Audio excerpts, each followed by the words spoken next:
Keep talking.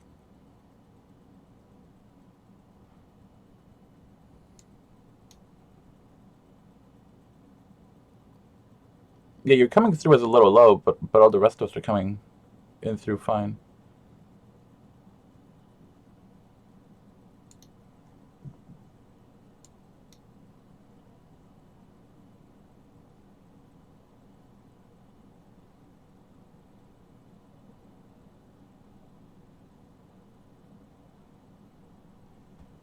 That's weird.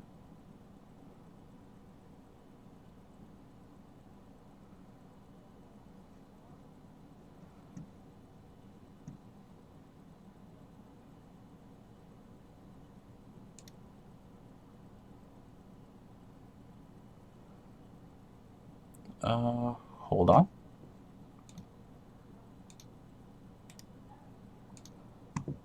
Technical difficulties.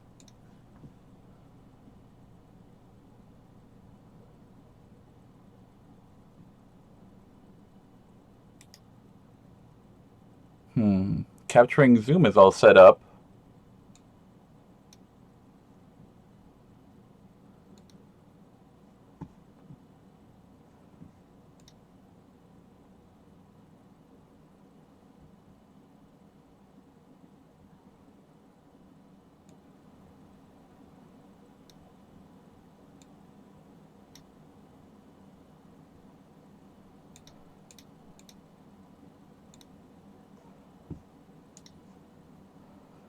Yeah, that's weird.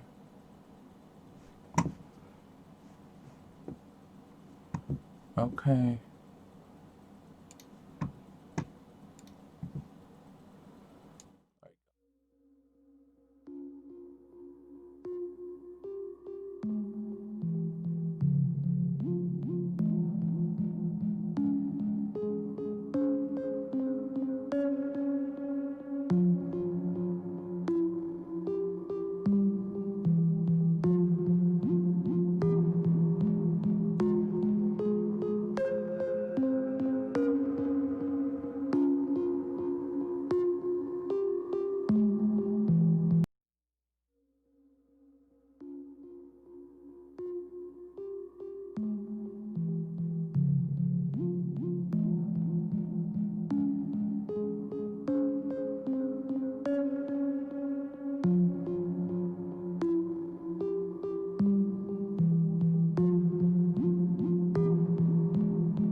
Oh, all right. I think this fixed it.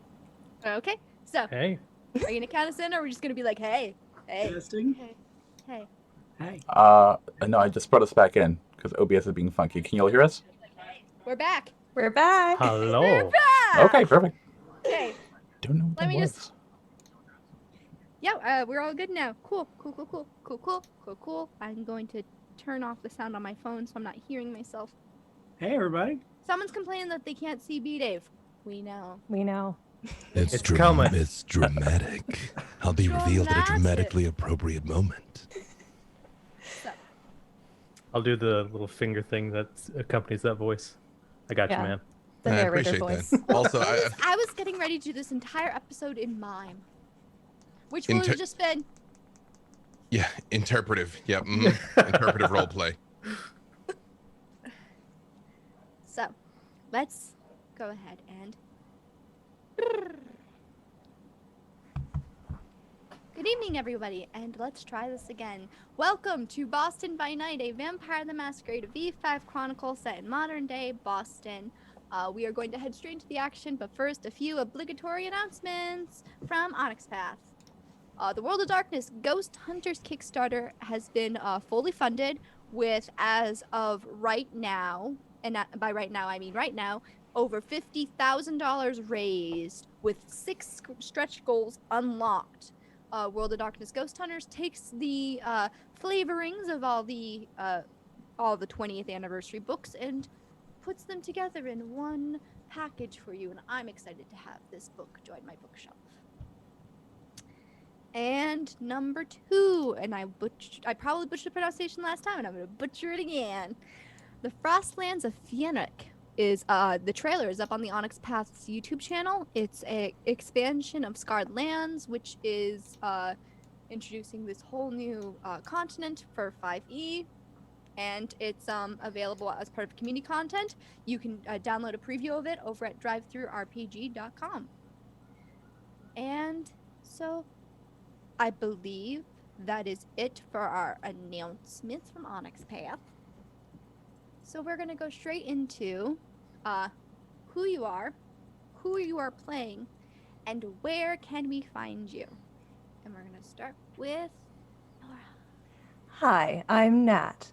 I am playing Nora, who was formerly the resident Ventru, but has recently been usurped by our newest, no longer a Thin Blood, and is very, very, not excited about it, but, we'll see. You can find me on Twitter at Ashes for Foxes. I am also the host of the Meta Machina podcast. That's METAMASHINA. Thank you, everyone, for playing tonight.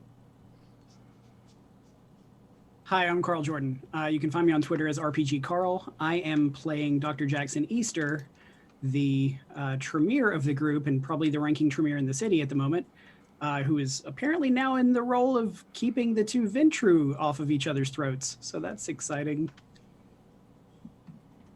Hi, I'm Megan, and I'm playing Aster. Please don't call her Disaster Bell, the Toreador of the group. You can find me on Twitter at QuiNot, and on the podcast Anomaly Presents, and all the podcasty places. We talk about movies. Can't shut me up. Yeah. I am Lee Berger, playing Skylar Evans, former Thin Blood, now amazing Ventru. Here to make it look good.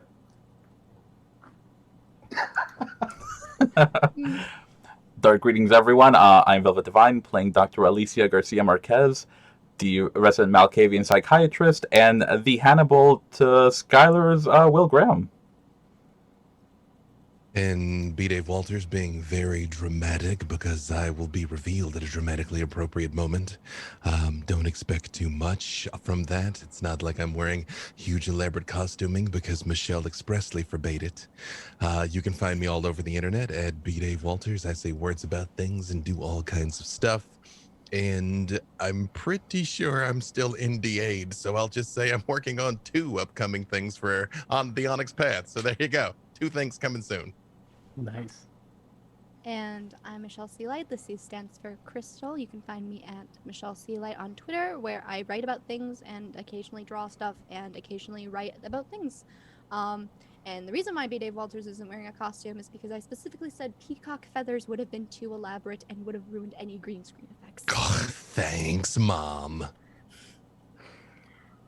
So, last time on Boston by Night, a hospital visit had gone in many, many different directions all at once. A incident occurred on the roof involving a helicopter, an unconscious pilot, a gun, and diablerie. One of these things is worse than the other. It's the helicopter.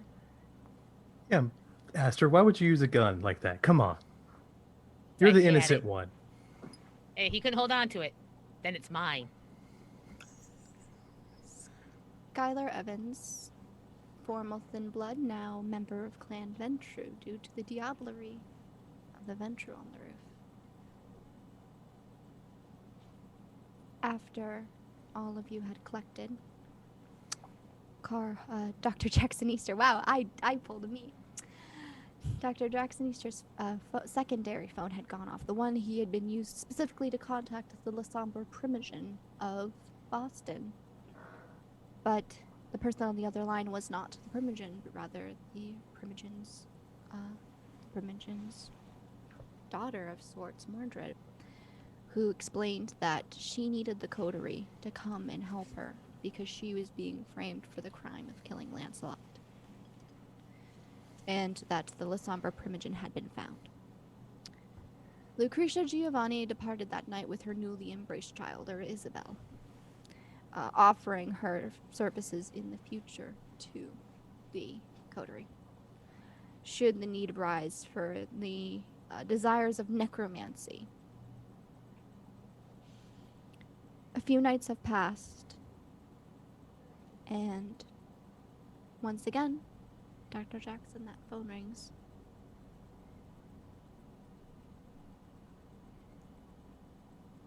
Hello? Yes?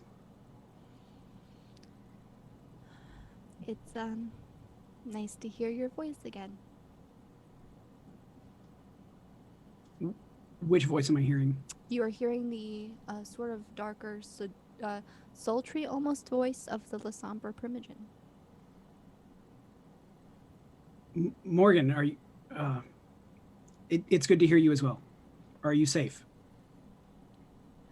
I am as fine as one can be in this situation. Can you tell me more about the situation? I'm going to immediately start calling everyone else to try to put them in on this phone call. Mm-hmm. The phone is currently a good 5 feet away from me at the moment, so if it's starting to break up, you have my apologies. You actually sound a lot less mechanical than usual. Continue, please. So, when at the party, I don't remember much. I remember everything going dark. And then it's like a ringing in my ears. When I woke up, I was greeted with the sight of my daughter finding me. But Lancelot, he's dead.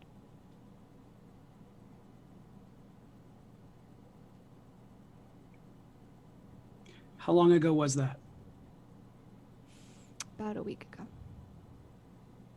All right, so 3 weeks after the party. Yes. We were also, our entire coterie, out for 3 weeks. It seems like a lot of people either went missing or disappeared for a bit.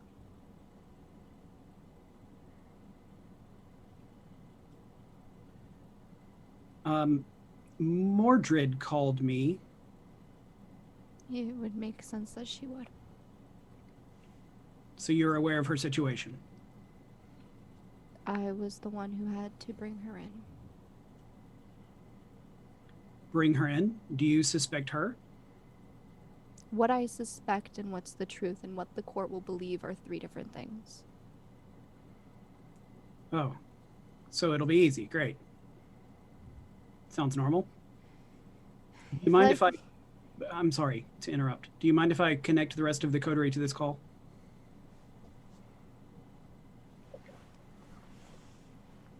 If you want to. They are Yeah. usually there when you call. That's fine. It's fine. I'm just still getting back to being me. Of course. 1 second, and I'm going to literally just connect everyone who has picked up their phone.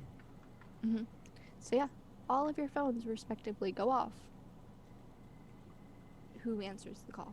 Oh boy, what am I getting yelled at about today? Yeah, Aster will pick up her phone. She'll let it ring a couple times. She doesn't want to seem too eager, but 3's the appropriate amount of rings before one should answer. Ditto. I answer after the third per protocol. Nora picks up and then immediately puts it on mute.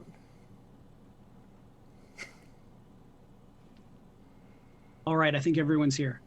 Please continue, Morgan. It's been a long week, and I don't know how she got my phone, but apparently her fingers are a bit sticky.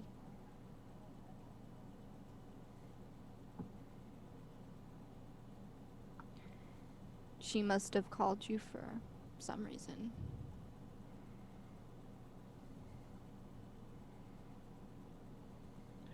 Maybe it's the tie. I think she thinks I'm a lawyer or something. Are you calling us to tell us good job, or are you trying to get us to do more work or something? I'm trying to get you guys to come down here and explain to me what happened.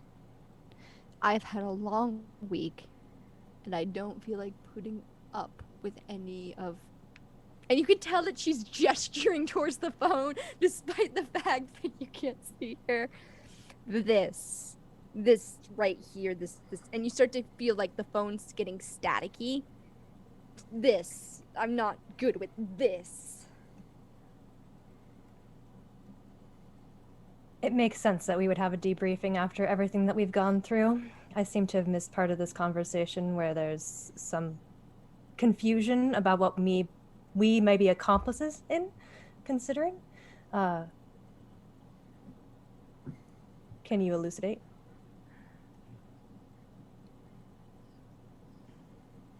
Just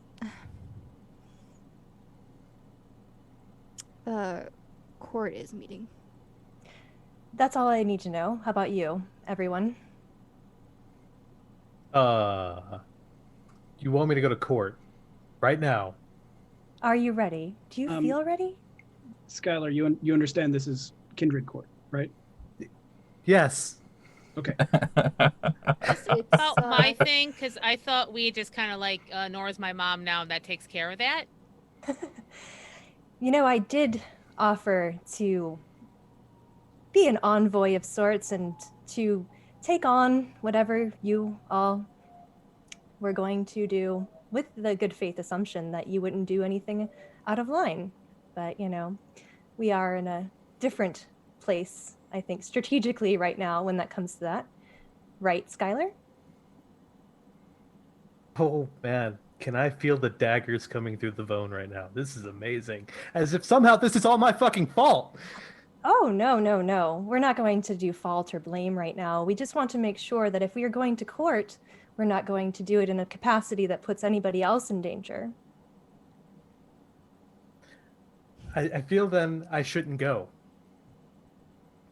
You don't want to be newly introduced to your kind? Hell no!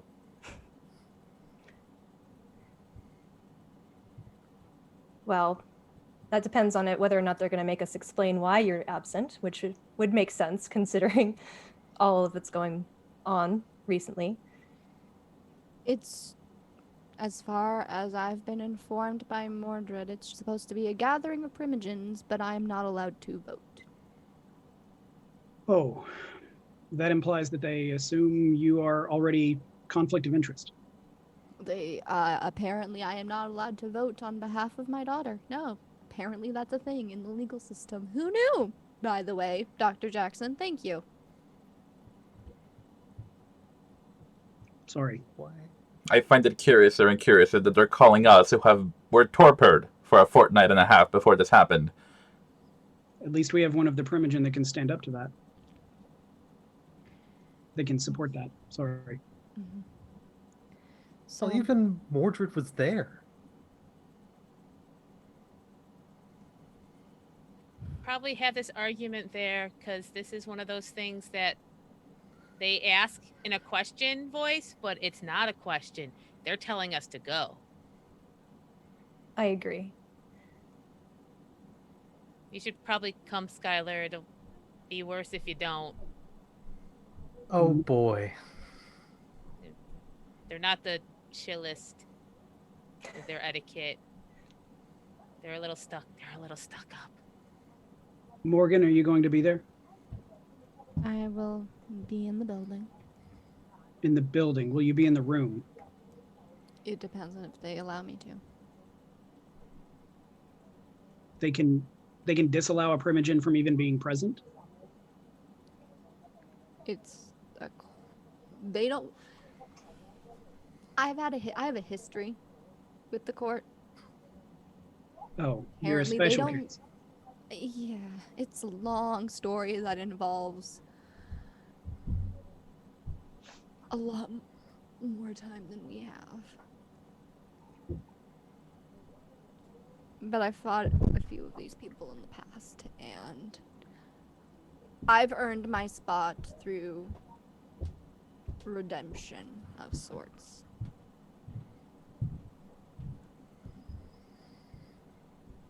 I feel less confident about this by the minute. Great. Yeah, great. It's been difficult since things changed in Chicago. Let's just say that.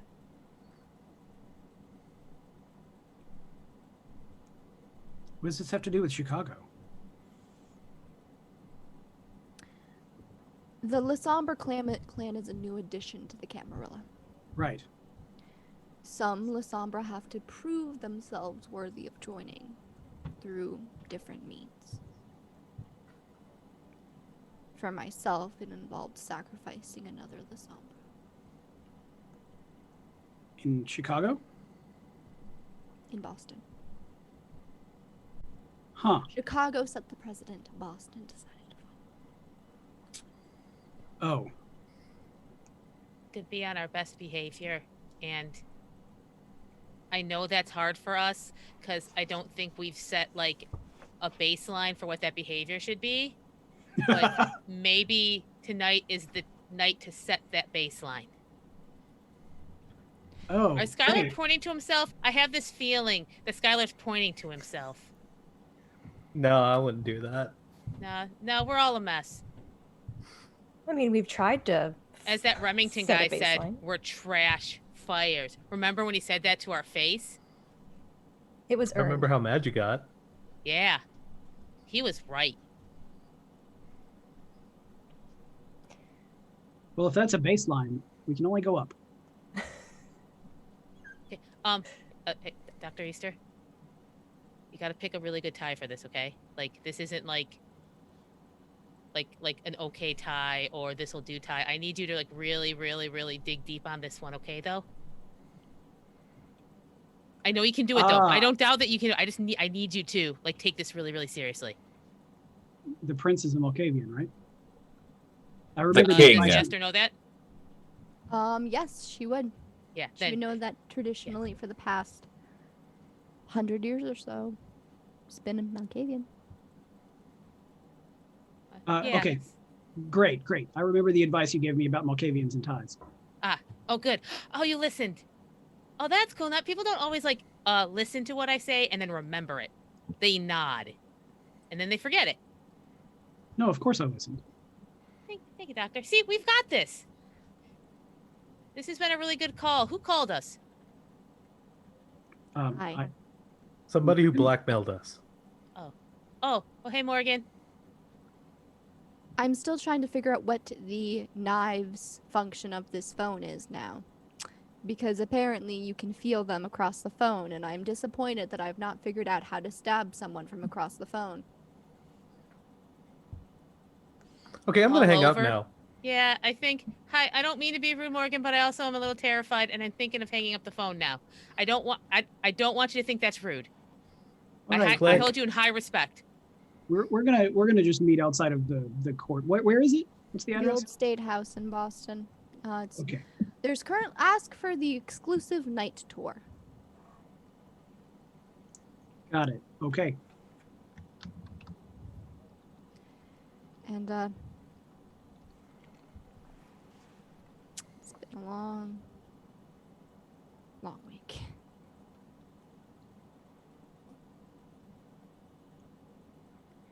And with that, the phone goes dead. Somewhere on the other side is a very angry Lasombre who has not figured out how to get daggers to get sent over the phone. Are the rest To of us teach still her on the group emoji. call? Oh. Yes, you guys would still be on the group call. Oh, Unless Everyone Dr. except Jackson. Skylar. Thank goodness I can actually hear you all. Jeez. I should not use technology. Oh, Skylar's off the call?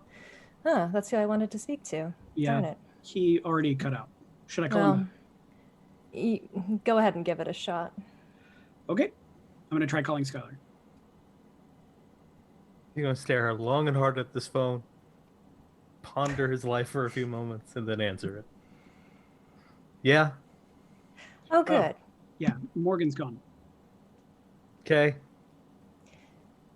We're assuming that we are all joining this evening just to allay any suspicions that might be had. And I would like to offer you an olive branch in terms of introducing you to my mother and Primogen, Gwyn. You've met her. Why would it be a good thing to make it known that I did what I did?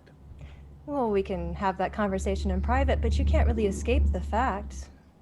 Oh, yes, I can. I can just not show up, continue to do my drug thing, and no one be the wiser.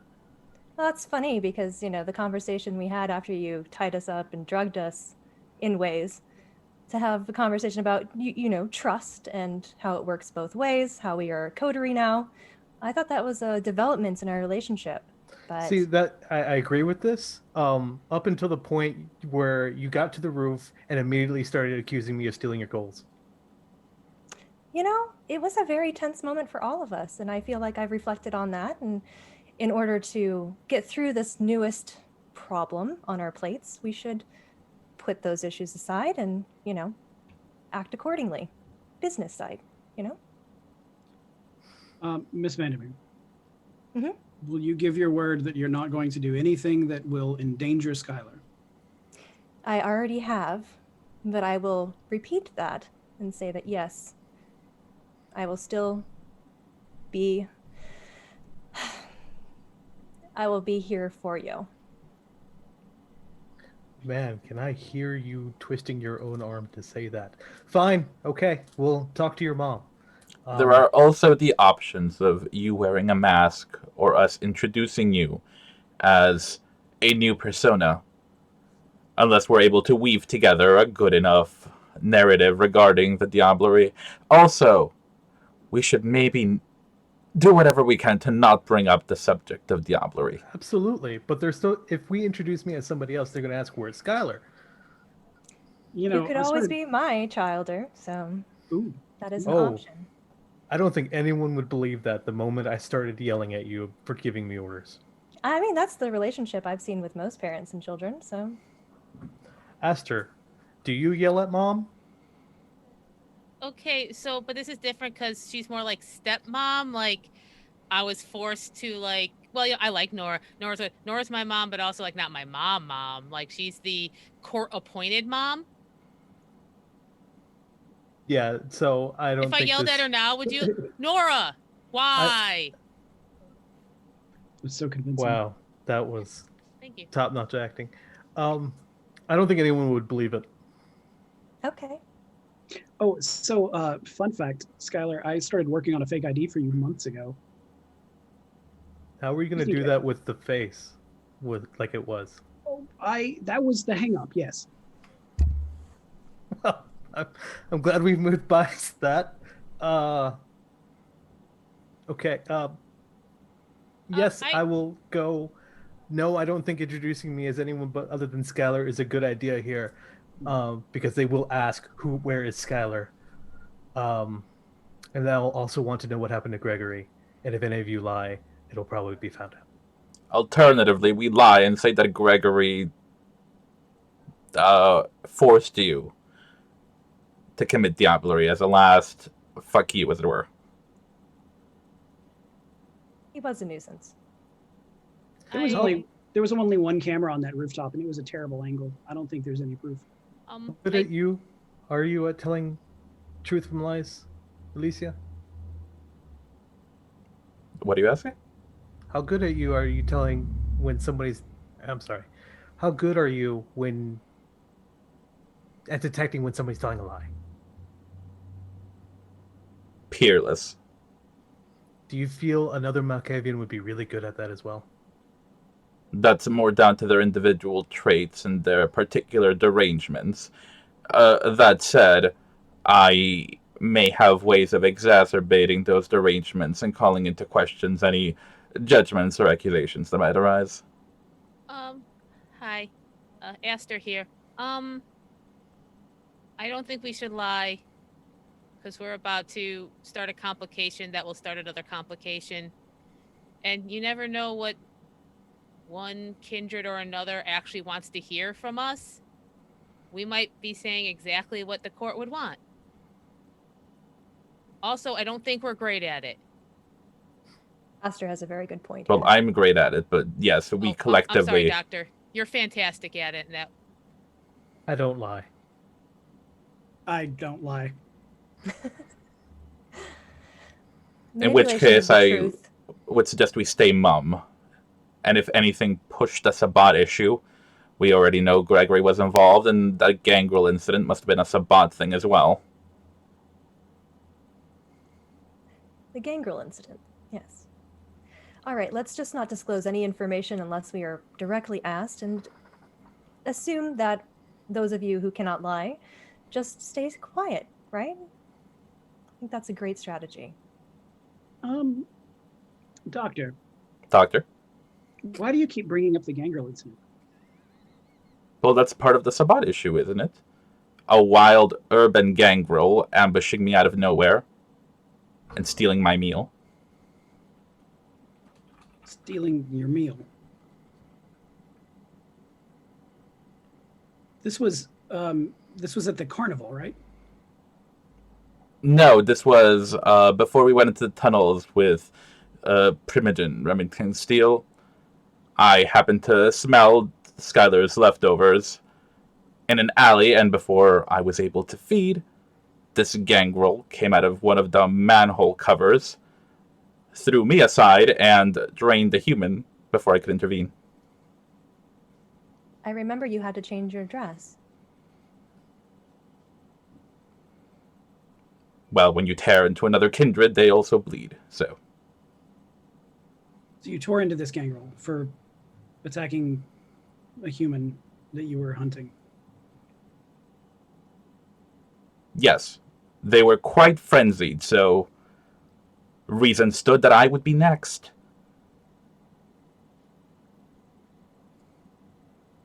I think unless that's brought up, maybe not. I agree with that. I just feel that there's like the list of things someone's going to talk to us about that we might or might not have been involved with is already like pretty thick. Aren't kindred already missing in the city anyways? Who cares? Oh, but also, yes. We won't say anything unless asked a question. As you know, I am very good at being quiet and not rambling at all. Follow my lead. Perfect. Silence is golden. And as usual, we can always just feign incompetence because that's what's expected of us at this point. Right? We've been failing upwards, I think, pretty well. Yes, we have. That we can do. We have ridden quite successfully on the coattails of other people's failures. Just nice that the rest of the kindred are just as much of a mess as we are, apparently. It's the running from the earth analogy. As long as other people are failing harder than we are. That's Okay. the attitude we want to go in there with. Yep, this is our plan. Speak very little, let other people fail for us. And hopefully We got they'll this! Oh, this is going to end in tragedy. Okay. All right. Oh, I'm so excited. Your phone goes off. Mm-hmm. It's about a thing being delivered. It's a crate, like a rather large crate type of thing that's being dropped off at the front of the driveway of the old apartment penthouse complex. It's a vehicle. Oh, wonderful. Right on time. You got the notification that it requires a signature for the deposit of one. Oh, it was a pink car. Well, remind me again because I am a goldfish. Nora, what was the vehicle you ordered for Aster? Actually, we should have a little bit of input from Aster here because I somehow roundabout we decided to, as a coterie, figure out which car Aster would love to have. And I think we determined like a 50s pink Cadillac. Is that correct? Convertible? Yeah. Like one of those like Mary Kay options that was given out. If I may interject, Yeah? a pink classic Volkswagen Bug, please. Oh, even better. But with a racing stripe. Okay, that's exactly what we decided. Yes. And they're like, we also included one of those sets of pink fuzzy dice. Mm-hmm. So as in the continued tradition of keeping this a surprise from Aster, I'm going to call Aster. Oh, hey, we were just on a call. Is there anyone else there? Hello, everybody. Hi, it's just me. It's Oh. Nora. Oh, hey, Mom. Aster, I need you to meet me outside of my old condo. Oh. Stop. Before, just before the court meeting. Oh, okay. Is this like a serious thing? No. Actually, it's a little bit of levity in your life that you probably need. Oh, I'll keep you right there. And she hangs up right away. And and says, I Uber's over. Does anybody else want to be in on this? Raise your hand or... Absolutely, I want to see this. Okay. So I yes, I want to be text surprised. Dr. Easter. Text message. Thank you for arranging that purchase that we agreed on. Meet me at my condo, and so we'll go there, or my ex condo. Nora's been staying in an Airbnb, very spacious one. They were very precise with your request of a basement room with no windows. Mm-hmm. Very easy to find, actually.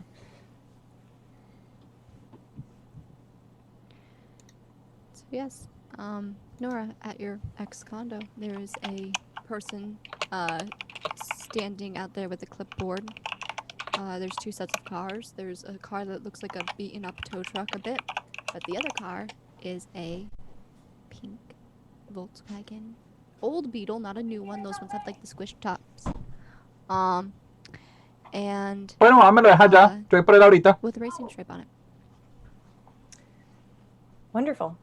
Signing the paperwork, and then if Dr. Easter's there, very quietly, can you just check this for me, please, for discretion's sake, just to be sure. You know what I'm talking about, right? I'm going to begin scanning the vehicle for bugs.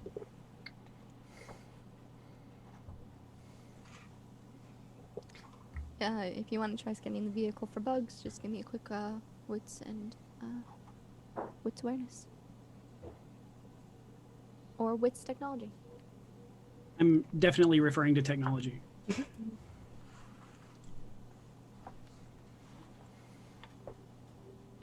And because this is your first roll of the night, and we are part educational, part D&D, please remember to roll your rouse check for the evening. It is a single hunger die.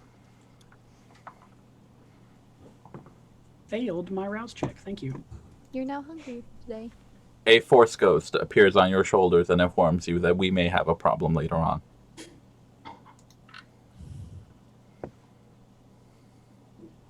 Okay.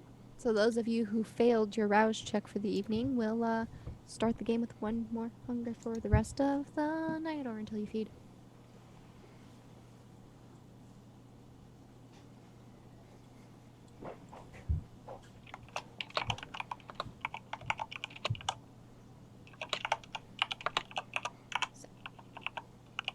How many successes did you get? Were you swimming for bugs or bugs? Not physical bugs. We're talking about technological bugs. Specifically technological bugs. And I have 4 successes. 4 successes. It's a Volkswagen Beetle, so there's at least 1. Right there. Real obvious. Very cute. But no, Hans! this car still has its saran wrap in places. This car looks has that new car smell. Mm-hmm. Leaving those, because obviously that's a lot of fun for some people to peel that off. But yes, this car appears to be free of bugs, besides the fact that it is one. All right, wonderful. So Yeah, we're clear. we'll have met earlier, and then Aster will arrive, I'm assuming, by taxi or some other form of transportation. Yeah. Bus? I don't know. I'm recommending that we put the pink Text me when one you're... in a garage so you can reveal it. Oh, yeah. I don't do the Oprah thing where it's like, you know, congratulations, you have a new car. No. I'm in a hurry, so I'm like, whatever. Well, as soon as Aster gets there, I'm just going to be like, can I cover your eyes? There's a surprise for you. Okay. It's not death, don't worry. Wait, what? Wait, what'd you say? And then, you know, Oh, okay. no. You know, it was a joke. And then walk her to and then reveal, oh, are you taking a picture? Oh, that's wonderful. For posterity's sake. Wait, All right. someone's taking my picture. Congratulations. Okay. Here you go. Oh. Here. Hi. Yeah.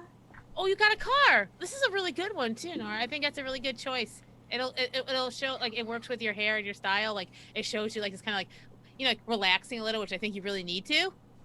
Congrats. Actually, she points to a Volvo XC90 that's like brand new off the dealership. That's like she drove here. She's like, oh no, I got a new car. You got a new car. Where?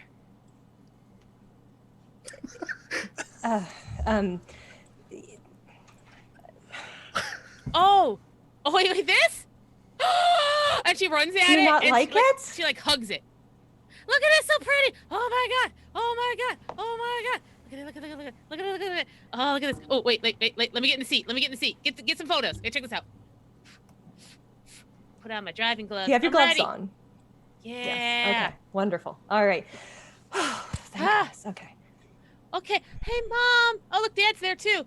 Hey, thank you. But why? Please don't call me Dad. Yeah, you don't have to call us Mom and Dad. I especially not at court. I don't think that's don't appropriate, have and to, it might but cause suspicion. Oh. In private, absolutely. Okay. I'm fine with that. Yeah, there's no problems with that.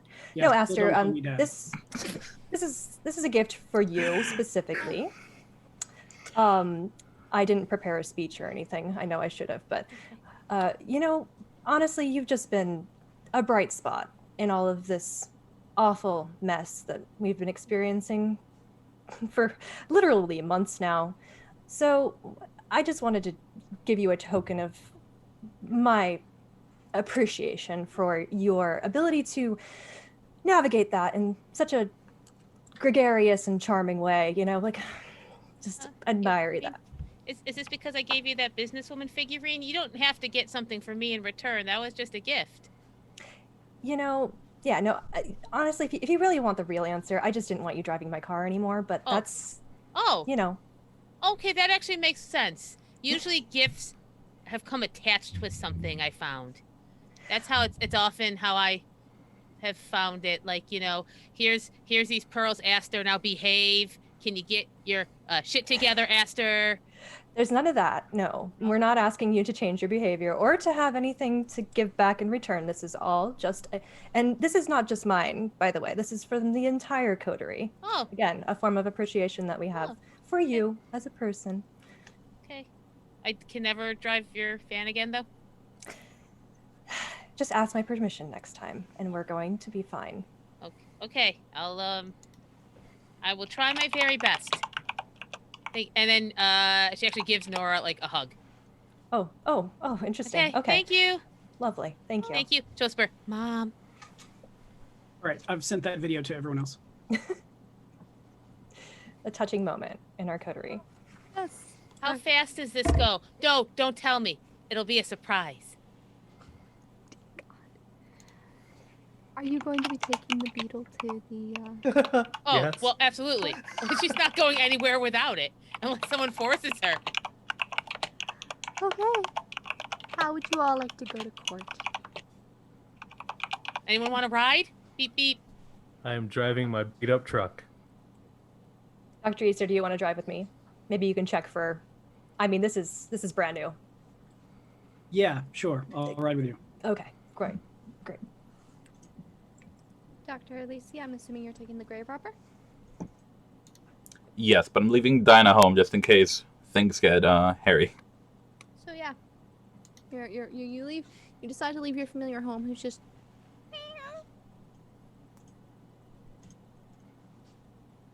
So Aster has no one riding with her. Nope. Okay, then she takes that cat figurine that Skylar gave her and puts it in the front seat, passenger seat, and puts the seatbelt on it. I guess you're my co-pilot now. Wow. Sickeningly cute. And so all of you, if you're driving and you know what, Dexon drive. That works. I just want to see if anyone gets pulled over or gets into an accident or how many scratches are going to end up on your cars. That's a 3. 1, 2, 3, 4. Dr. Jackson, you gotta get 5 or 0. I'm You're not driving, bro. so it's 0. Yeah! 0, 1, 2, 3, 4. He's a passenger seat driving for sure. Yay. Right. Slow down. Stop Faster. merging. You realize how fast that bug can go. And I never get any attention. It's just a bright pink bug. Mm-hmm. And she's blasting the music. And who got 3 successes? It's just your hearse is just weaving out and out through the lanes. A lot of people think you're actually carrying a body for a funeral, so some people will actually like give you the right of way. 2 successes. You're from Boston. You're used to cutting people off, yelling out the window, waving, but only using one finger. Mm-hmm. Yeah, that's a greeting here. 1 success. You know, it must be something about being a new venture that just makes you like obey traffic laws. Oh no. The worst torture is obey traffic laws. You come to a nice, complete stop at the red light. You wait for it to go green. Someone honks their horn behind you as they think you've taken too long when it just turned green. Oh man, I am sticking between the lines here. Yep, we're.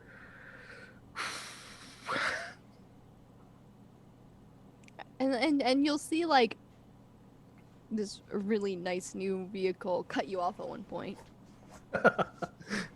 It's not the pink bug.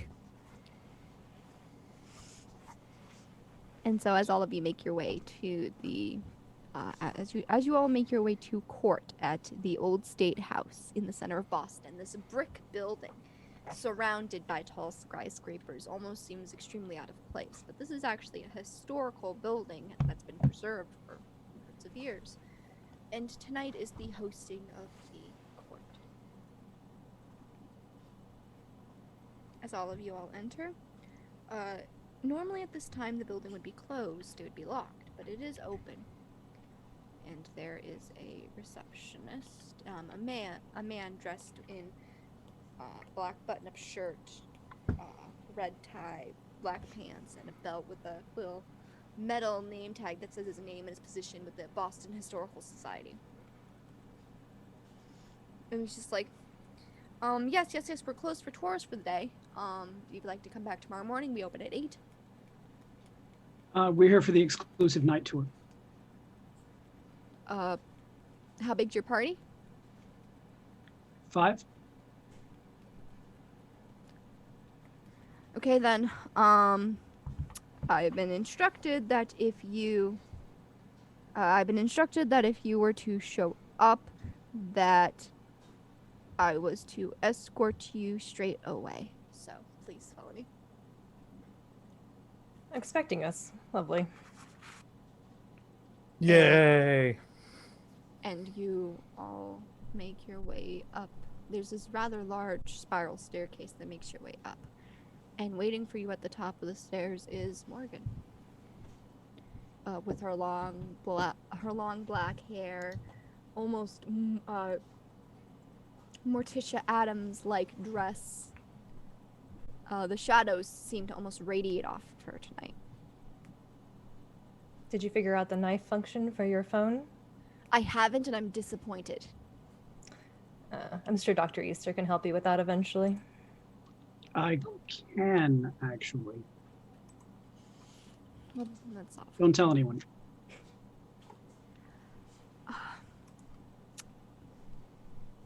So, Mordred has let me know that they're all meeting in here. Apparently everyone else has already arrived, and nobody told me. Apparently I was given the wrong time.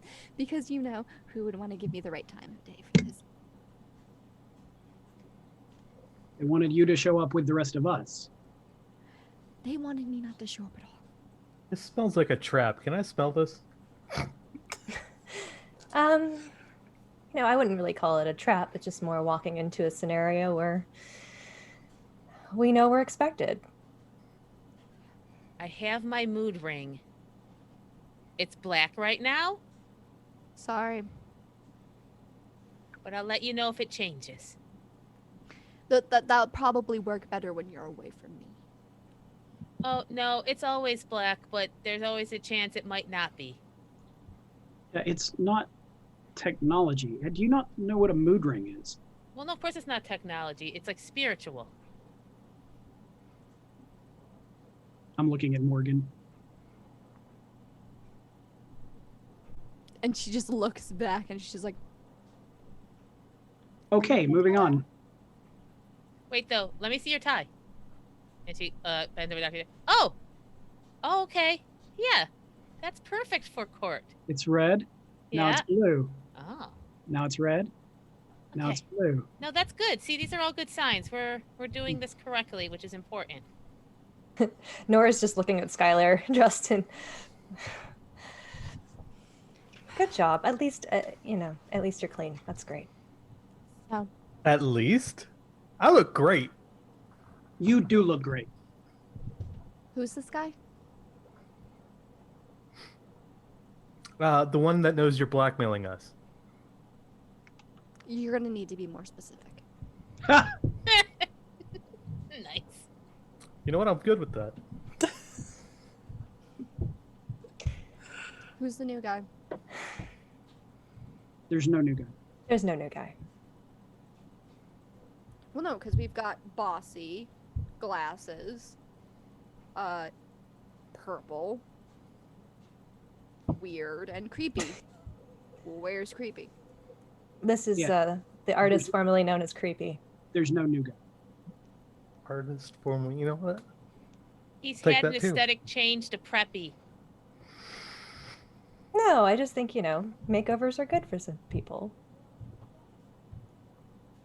I'm just gonna assume you did some obfuscation here. Nice touch. You don't want anyone to vomit all over you in court. Oh, we never really felt that way about Skylar's disfigurements, but, it's definitely been an improvement. Yeah, fuck all y'all too. We didn't. The personality needs some help, but, It's an advanced form of obfuscation. I'll just say it. I miss old Skylar. Because that made sense. Like, he looked the way he was supposed to, but now there's there's what he is and what he looks like, and he hasn't figured out, what he's supposed to look like anymore. I mean, you'll get there, Skylar, but, I'm Hey, gonna Aster? turn and... Sorry. yeah, Stop. okay, but I believe in you. Just I want to turn and face Skylar squarely, looking you straight on, and say, I am so sorry.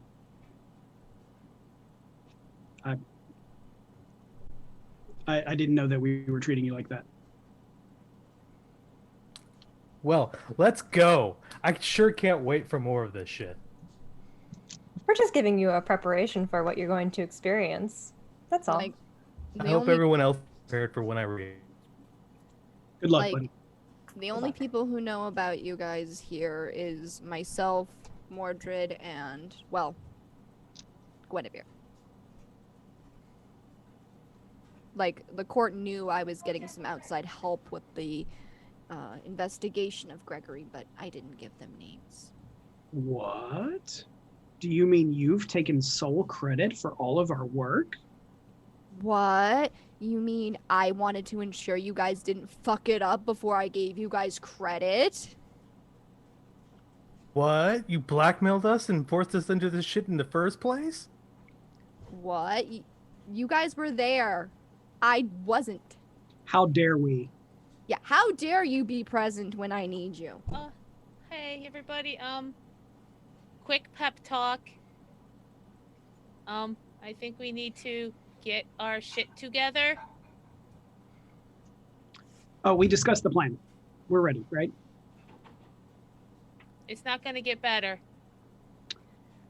Who wants to open the door?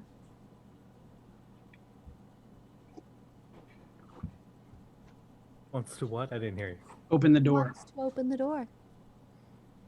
Morgan, we appreciate you taking our, being the face for us. In this case, I think it's appropriate that we, before we step into this room, establish who will be doing the talking. And I'm not going to volunteer myself for this. No, I'm not. I'm looking at you, Skylar. I'm shaking my head. Dr. Easter, do you feel comfortable having this role?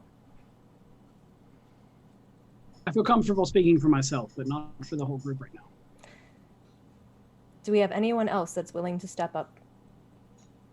I can speak to the court, but I'm afraid you'll just reiterate your complaints about not following our eclectic vernacular. That's true. Before, I can do it. I'm kind of. I nominate Aster. I She's got second this. Aster. She does have charm, so I will follow suit and nominate Aster as well. Morgan, do you have any complaints about this arrangement? It's your heads, not mine. Thank you very much for that. All right. What a pep talk.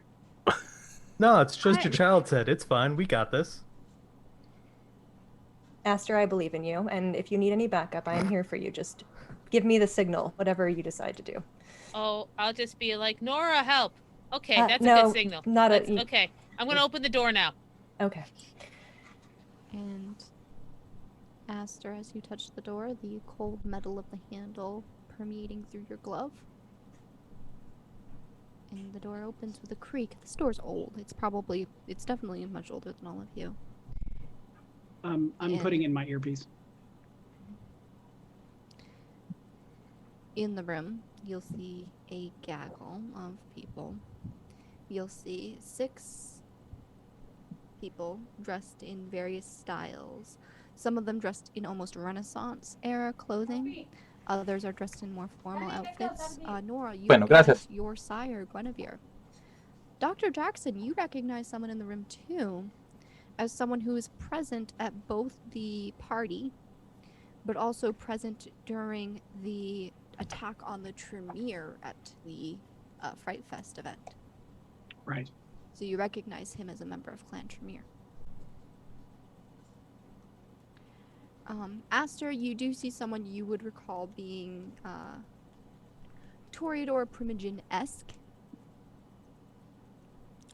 However, you know that they do not bear a formal title in the court.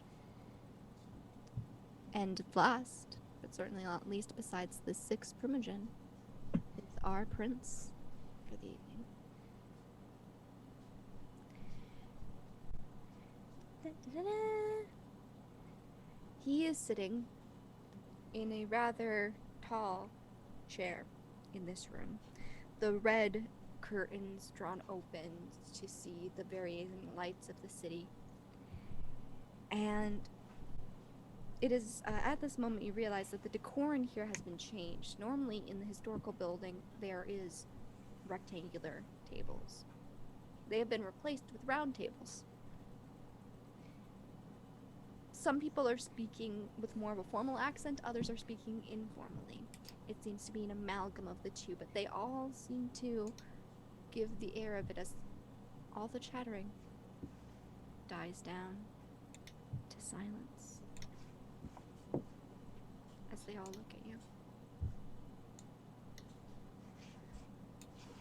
Quentin King IV.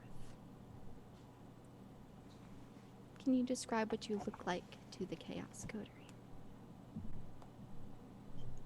The prince sits with easy confidence, relaxing into this large and ostentatious, yet tastefully subdued throne. He is literally holding an axe in his hand that he pricks the edge of idly, on occasion stopping down to look at a hint of blood on his finger before wiping it away before returning to do it again. And he is a tall but not overly imposing man. It's more his presence that comes across more than his physical stature. And he looks across the room, surveying people before his eyes finally fall upon you. He does not raise his voice when he speaks. Everyone else is silent. When he simply calls out, "Aha, friends, step forth. Greet your prince." Aster will do just that at the front. She's like, hello, my prince. I am Aster Bell Toreador. And who is your sire, Aster Bell, and your sire's sire? She will say it, even though it is not written on her sheet. Good. Welcome to my domain. Thank you for your hospitality, and she'll curtsy. And who would present themselves next? I'll follow Aster pretty quickly after. My liege, my name is Alicia Garcia Marquez, child of Malkav. And your sire and your sire's sire? My liege, I am afraid that I do not know my lineage. I have been raised amongst the common children of Malkav here in Boston, and devoted myself to my siblings. A tragedy. So many of us have been cut off from their history and heritage. Greetings, Moonchild. Next. I'll step forward. Greetings, my prince. My name is Jackson Easter of Clan Tremere. My sire is Penelope Thompson, and my grandsire is Francis LeBlanc. That is quite a lovely tie, Dr. Jackson Easter. Thank you. A good friend of mine told me it would be good for meeting a Malkavian. Did this good friend mean to imply there were some other criteria for showing respect to a Malkavian than any other astute observer of aesthetic and beauty? Well, yes. Aren't you more astute an observer than others? A good save, man. You may step back. You, he points at Nora. It is an honor to finally meet you, my prince. Hmm. I am of Clan Ventru. My sire is in this room present, Gwen. Although I'm afraid I do not know her own. I have heard a good deal about you, Nora. That you are shrewd and calculating, as befitting all blue bloods, but also that you informally or formally speak for them. You watch over this delightful collective, yes? I have been doing my best damage control since our first introduction, and I hope to continue to make everything go smoothly for our coterie, yes. I deeply fear that you and I define smoothly very differently, but yes, we shall return to that momentarily. In fact, That brings us to you, sir. And your name? Skylar Evans. Thin blood. Dead, and I don't know. Mr. Skylar Evans, I am aware of you. Have you undergone some substantial alteration in appearance in these recent nights? It's a good night. Simply dressed up for a meeting with the prince, yes? I'm in comfortable attire, as usual. Is that what you feel is appropriate tonight? Comfort? For myself, yes. Allow me to ask you a question. And he stands up, and when he does, you notice that he's got a rapier, like a legit rapier, just hanging in a sheath on his hip.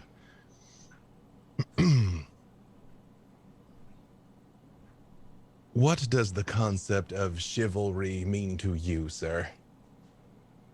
To me, I've never thought about it. Clearly. I'm not chivalry. I guess the desire to stick to one's ground in the face of a barbaric society. As good an answer as any. Would any of you like to assist your associate here with a more thoughtful answer?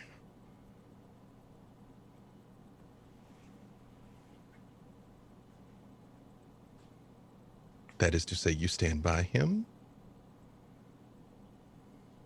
I stand by Skylar. I apologize for his lack of etiquette, including his lack of appropriate wardrobe. We were called in quite quickly, and I was unable to intervene in the scenario. But he's being Skylar. That's Skylar being Skylar. If he had dressed differently, he wouldn't be Skylar, and that would be a lie. And that's not chivalry. I'll step on the other side of Skylar. My liege, our compatriot is not gifted in sophistry or the oratory arts. However, he is steadfast, considerate, and honest. Perhaps more so than any situation might warrant. Honest. Fascinating. Was that a gift of the stolen Ventru blood coursing through your veins right now? Honesty.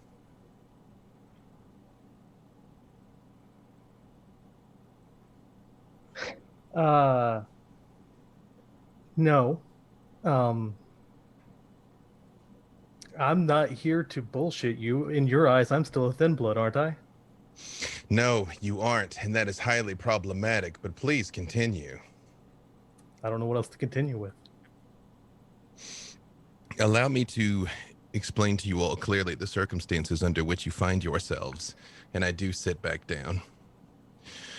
Especially considering Miss Vandermeer's gracious claim that she speaks for all of you. Currently, as you stand before me now, 2 of you have committed offenses that not only warrant the proclamation of the final death, dare I say it is the only just reward for your own heinous acts, and yet I must find some reason to grant you another night on this earth in my domain, and so the burden was very much upon you before all of us, this grand assemblage, to convince me why you should be allowed to continue to live. And I will tell you the only reason you have been granted this gift of standing before us to speak your piece is chivalry.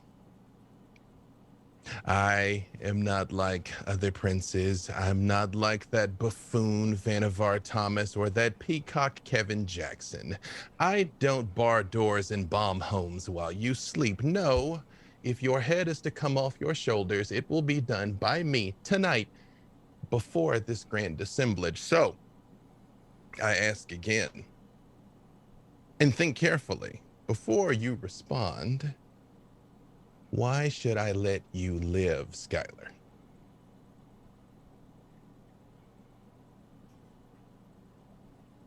Man, have I heard that question a lot in my own life. Why should you let me live?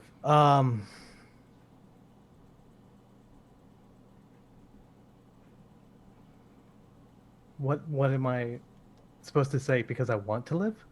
Because I deserve to live? Because I have fought for other people's goals my entire life, to get everyone else what they need, including this act of diablerie that has so damned me tonight. Before, prior to that, the act of existing as a thin blood. So why do I deserve to live?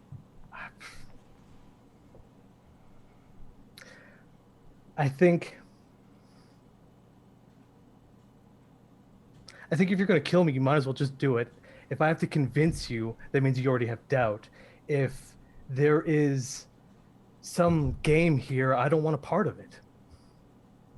I've only just wanted to exist.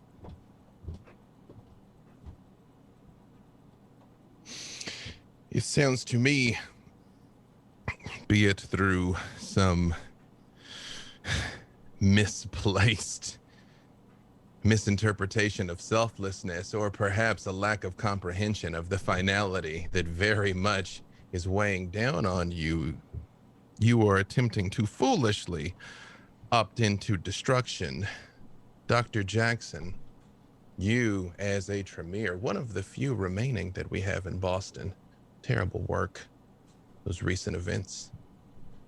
Houdini. Yes. Do you have anything to say on behalf of your friend? You know, it's really funny you should bring up the work of Houdini and the attempt he made at ending quite a lot of kindred lives. Skylar was literally the person who caught him. He was instrumental in stopping that plot.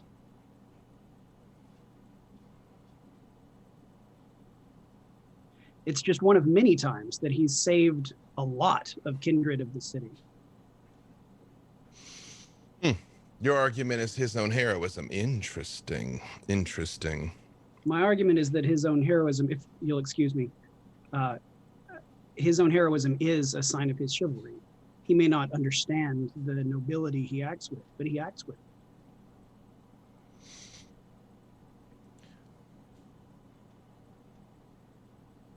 OOC, does Skylar have any effects on his person that he carries with him frequently? Is he wearing any rings? Is he literally wearing glasses? Anything of the such?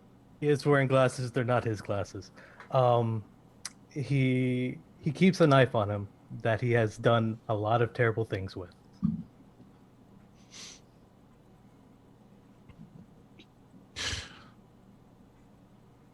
When you all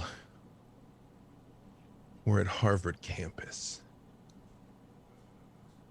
there was a blade you carried that you took some pride in, Mr. Evans. Would you present it to me, please? A blade. Not like, oh, yeah, okay, the pocket knife. He'll reach back, grab his pocket knife, and just put it on the table and push it over. I will touch it. In Storyteller, I would like to perform Spirit's Touch on his knife. Spirit's touch. Oh, yep, it's the one. Spirit's touch. I'm going to roll your intelligence and aspects. Please.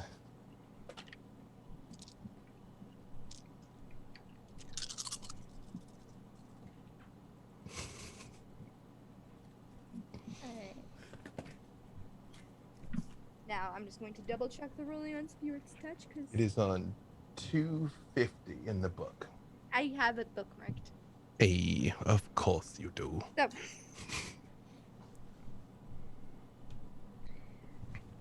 So, Skylar, I need you to tell me, how are you feeling emotionally right now? He's terrified. And how are you feeling? How are you feeling the night you diablerized the person on the roof?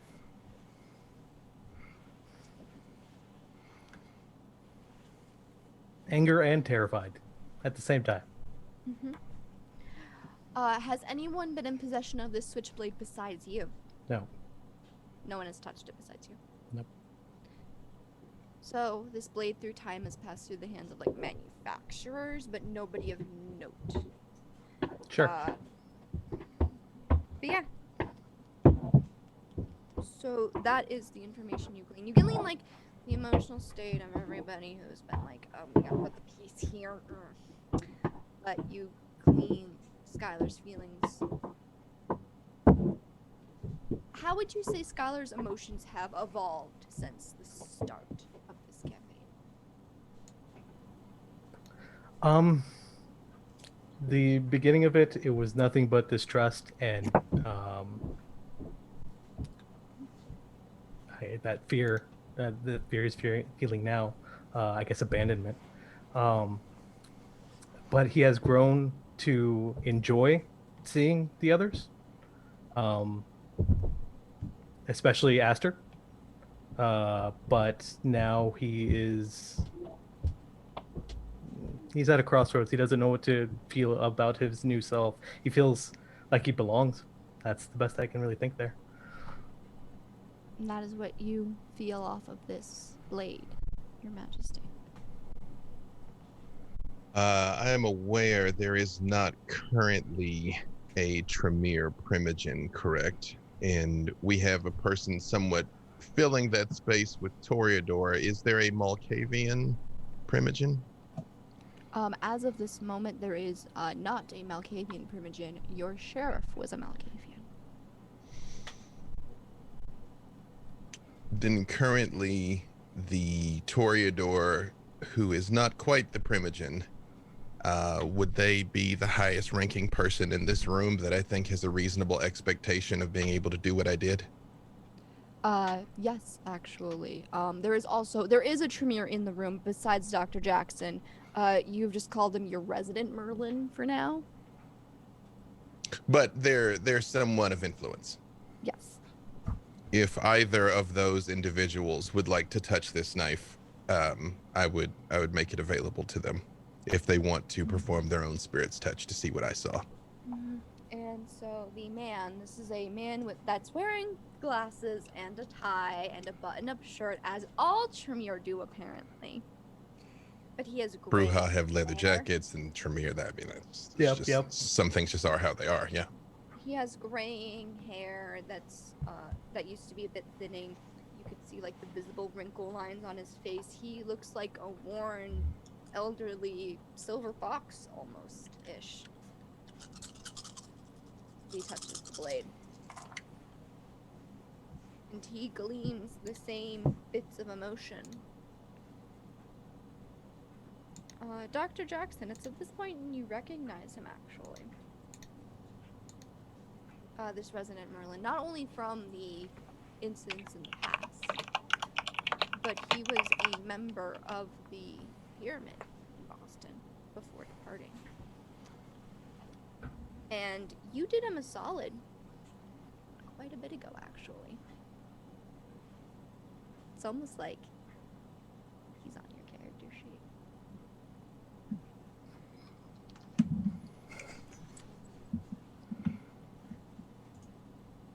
I'm sorry, what was that last thing you just said? It's almost like he's on your character sheet. Oh, okay. Mm-hmm. It's almost as if it is a lore sheet ability that you bought. A that has long time influenced ago. This. Yep. It's a callback. Okay. Only Act 1 callback, Batman. And with that, I'm going to move this piece.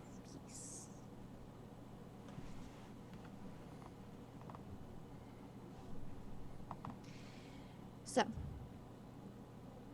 the graying fox man looks around and he looks at Skylar. And he simply says, "My liege, it seems his feelings are genuine."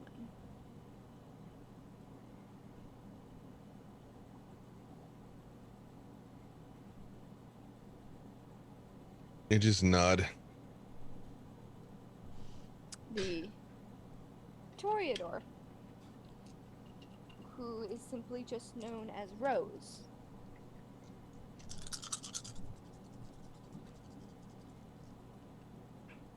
Doesn't gleam as much from it as the Tremere does, but she just is able to only gleam the fear that he's feeling right now, and she's just like, yes, but it seems this child is afraid. Good. It means he understands the predicament he finds himself in. That might be the case, my liege. Dr. Garcia Marquez. My liege? Why is diablerie such an unforgivable sin amongst our kind? It tears asunder the very soul of the victim.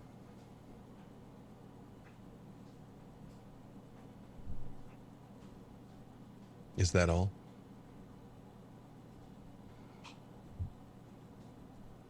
It also infuses the Diablerizer with abilities from the Diablerized, as well as imparts upon them the bane of having that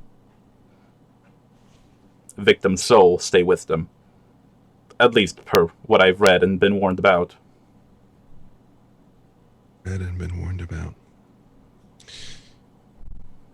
The kind across time have very rarely risen to their potential. Time and again, when presented with the opportunity, mankind has devolved into its worst impulses. War, slavery, terrible things, which is what gave rise to the concept of a code of chivalry to begin with. It tells you everything you need to know about humanity that we felt the need to say out loud. It is important to fight fair. It is important to care about widows and orphans. It is important to give someone a chance to speak for themselves and not harm them in a cruel or cowardly manner. And yet even these most base of creatures understand something fundamental. You don't eat each other. So I ask again, Nora, why is diablerie unforgivable? Breaking the social contract that we have, your liege, that we have established.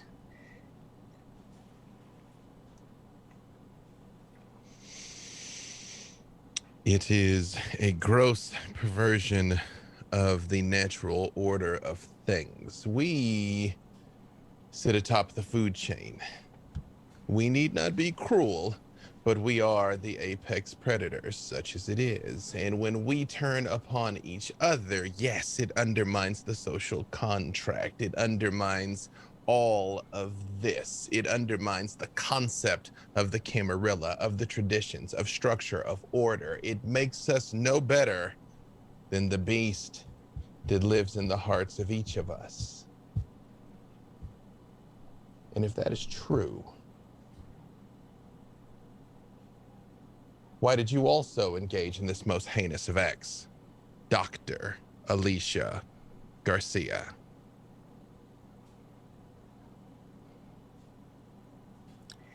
I was in the middle of feeding and caught in a bad time. I took the food that was available.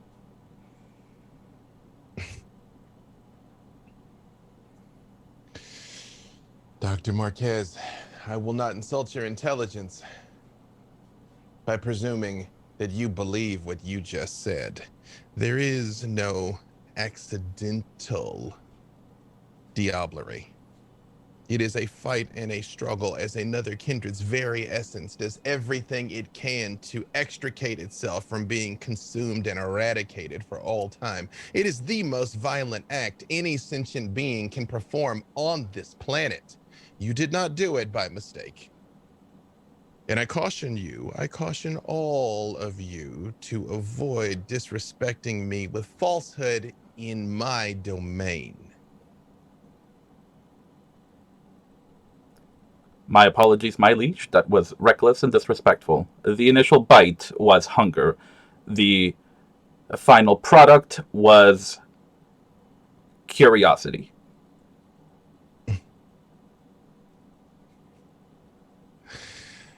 Was your curiosity satisfied? Tell me, what did you learn from this? And he does like swing the axe down, buries the axe in the table in front of him, like, boom, you know, and like lets go of it, like handle up. Tell me what you found. What I found was an understanding of sort of the lens by which the gangrel experience what it is to be kindred.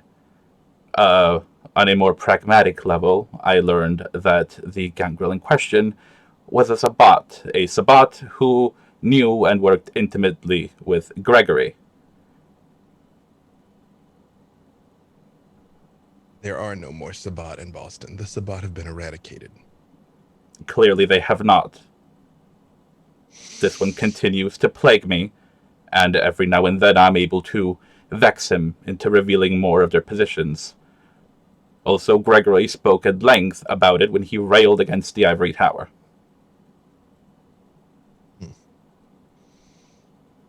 And a covert Sabbat agent lay sleeping in your very veins. Excellent.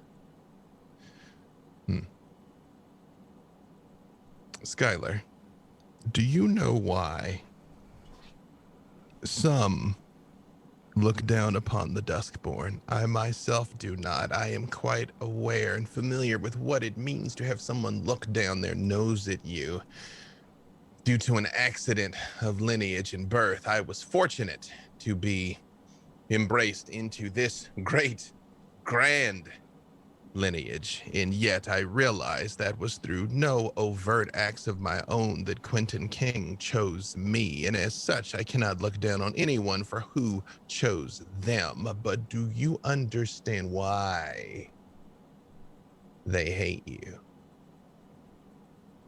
From what little pieces I've gotten, it's been, I am the end of days, the herald of the end of the vampire state.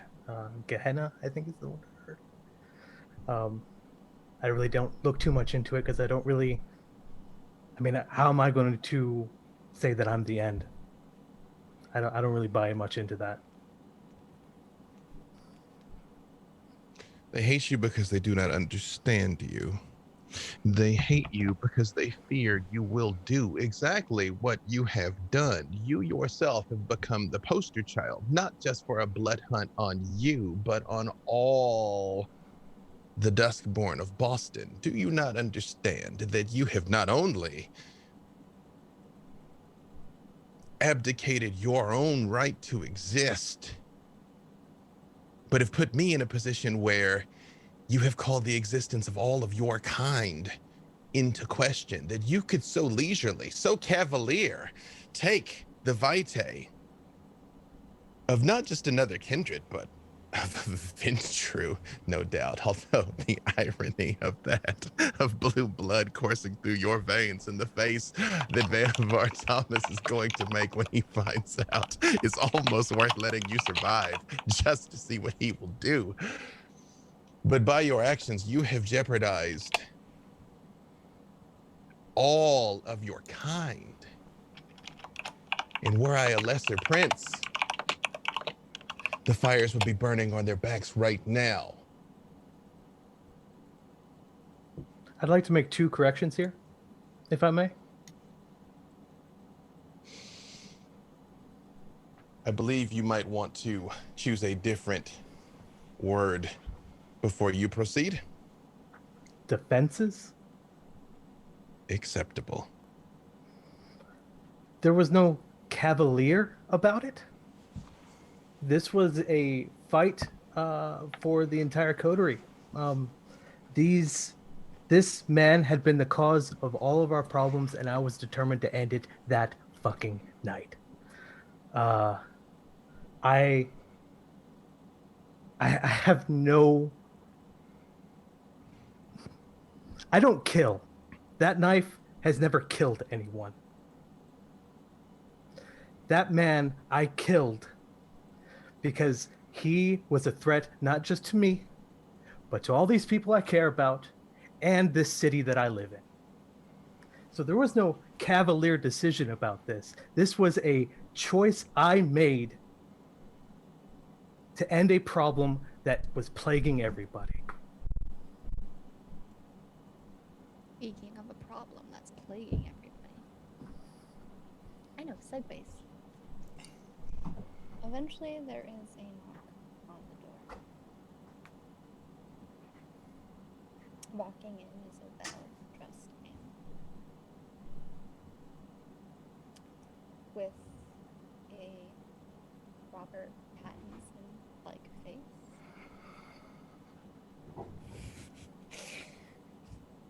And in walks a man that you guys know as someone who has been plaguing you since day one.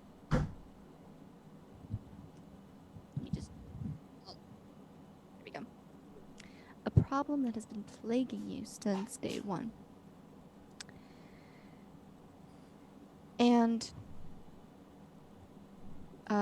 Prince Quentin, you recognize this man as a former member of the Sabbat.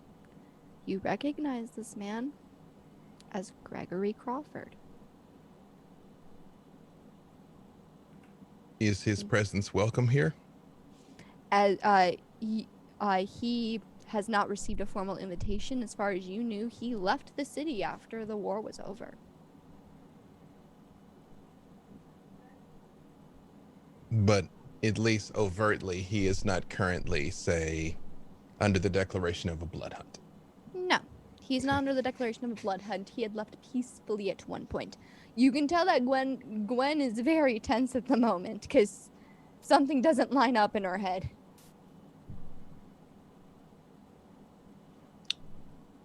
Gwen actually is Primogen, correct? She is Claim Ventru? Ventru. I look at her and I say, you would speak Primogen? I did not think he was alive.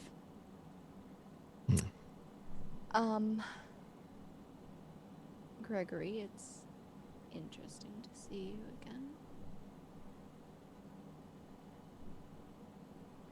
And he simply speaks up, and his voice sounds like the Gregory that has been in Nora's ear. And he's just like, my apologies. Business lately had taken me out of town, but I came here to formally introduce myself to the prince as a wanderer through the city. It's the voice that you guys all used to know as Toad, but this man isn't Toad.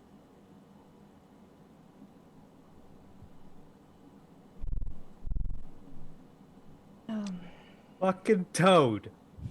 Just Annette shouts it out. Fucking Toad.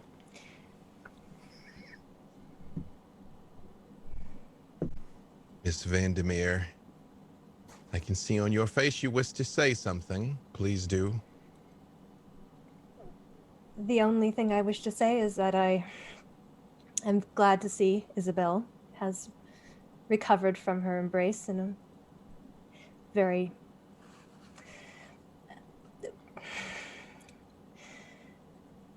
It's nice to know that my attempts to stage diplomacy with this fine gentleman here have led to this evening. This person has been in my head for quite some time. Oh, but I have no idea what you could possibly mean, Miss, what was your name again? Yes, my apologies. I'm just a little bit shaken by this event and by the events of the last few weeks. I'm sure you understand that we were in the process of investigating on behalf of Morgan, the Megadon Corporation, and the awful circumstances of the party that evening. Yeah, it was a shame. A federal raid, I heard, of all things. Found out that one of the HR secretaries had been embezzling money to foreign companies and policies. It was real tragedy what happened to their drug, too.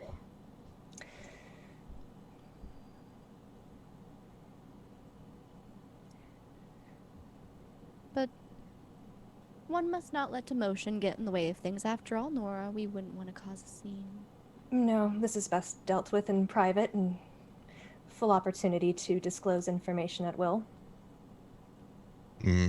I assure you, everything necessary is going to come to light here in tonight. Mr. Gregory, I must resolve but one more thing, and then you will have the floor to speak as you will. Aster. Yes, my prince. I have 2 questions for you. The night of Skylar's diablerie, was it you and your group's intent to visit the final death on another kindred? No, it was to help our friend, our companion Lucretia, get Isabel, because she was in danger, and we had promised to help. The name Lucretia does ring a bell, Prince Quentin, though she hasn't been in Boston for years. The sire of the current head of the Giovanni family in Boston who had gone missing. So, was she here to find him, or if she was here, then does the Giovanni still have its power structure in the city?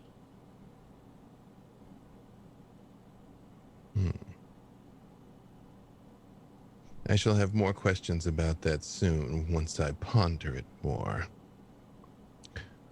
But if I might offer a personal query, Aster. That porcelain doll that you stole, the one with the misprint from the Heinz Convention Center. Why did you do that?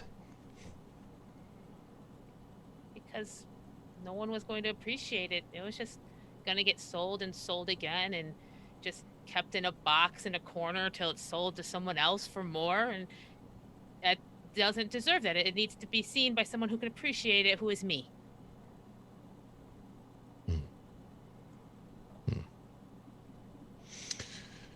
And just lean back,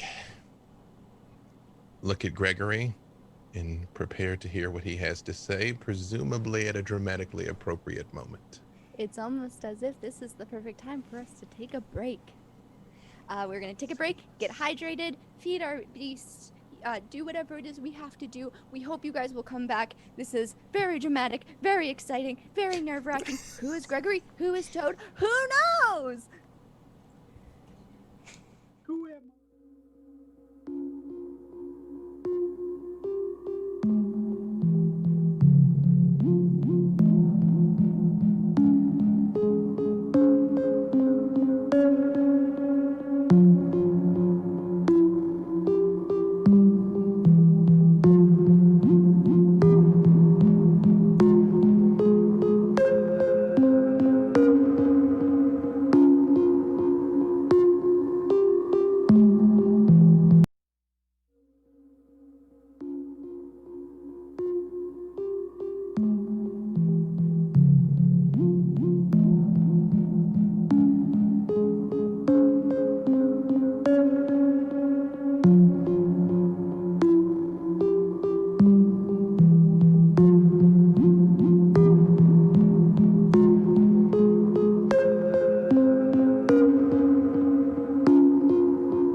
Oh no. So, The one thing Carl warned me about. the one thing, what? We're good. We're live. We're good? We're live. Cool. I must ask you a question. Are we live? Guess we are. Welcome back to Boston by Night, a V5 Vampire the Masquerade playthrough taking place in modern day Boston. Once again, I'm gonna redo the Onyx Path announcements. We've got the Old World of Darkness 20th anniversary Ghost Hunters Kickstarter that has already been fully funded. I'll be posting a link into the Twitch chat at some point during the stream. If I don't, I'm sorry. I'm working off of a new setup. And then we also have the Scarred Lands expansion available on drivethrurpg.com. Third thing, I guess it's best to say it now. We will not be live next week. It is Halloween, and rather than playing spooky games, we're going to spend time with our loved ones. My loved ones. My loved ones are named Hershey's Reese's Peanut Butter Cup.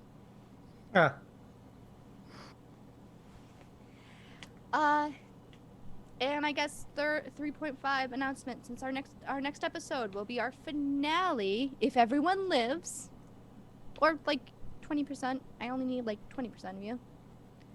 On November 7th, at the same time, it will be our finale, and I'm really, really nervous and really excited about that.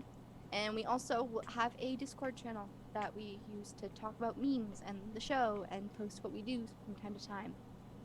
So. And share great videos about things.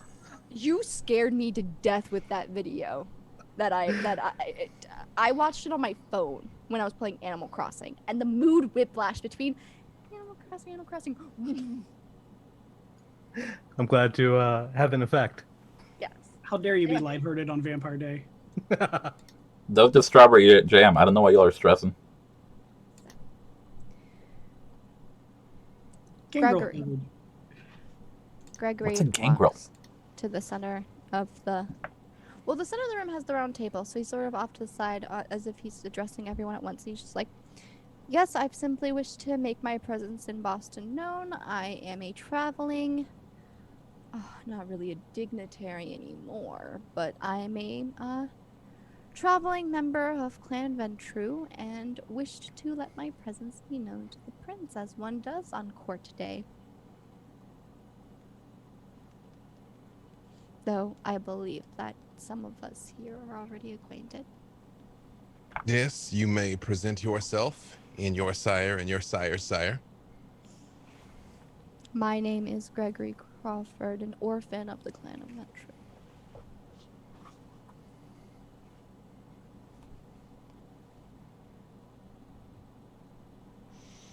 Normally those states are contradictory with one another, but so be it. Guinevere, do you perhaps have any theories about this man's lineage? In the former wars of the old times, there was a practice done of the Sabbat known as shovelheading.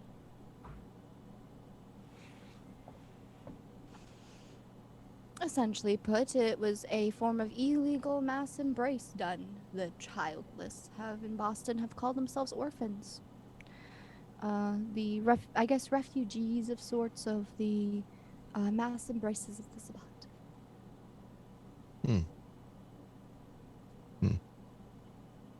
It's easier for them to call themselves orphans than to accept any sort of lineage. I understand. And I look at him and scry the soul. Okay, then.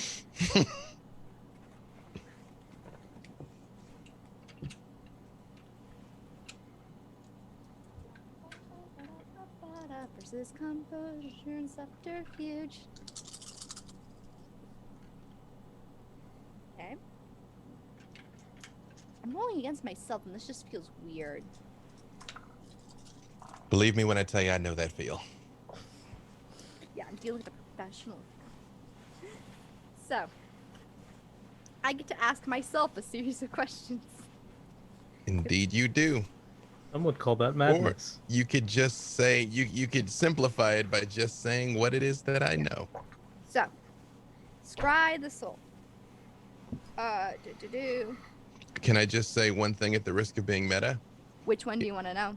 If I have not achieved a crit, I would be willing to spend a point of willpower to attempt to achieve a crit because that's important. I will allow you to do so. Okay. What is it that you most want to know, my liege? Honestly, I'm prepared to just take it in at this exact second. I will say the emotional state of the subject. Oh, sorry, I didn't mean to interrupt you. I apologize. Obviously, he's a vampire. I don't need to know that. Emotional state is good. Whether or not he's committed diablerie is good. And then whatever else I get. Yes.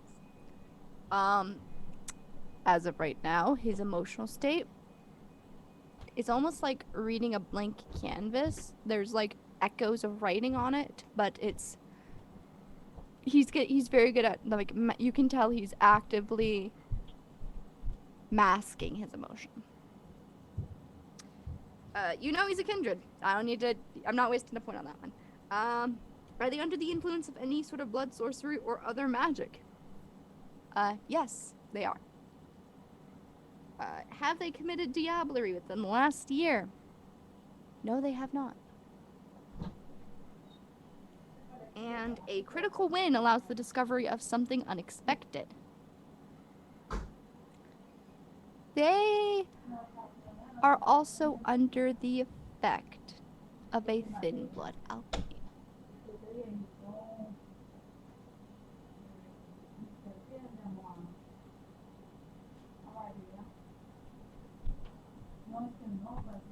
If you're speaking, you are muted. Duly noted. I, of course, do not reveal this yet. I just say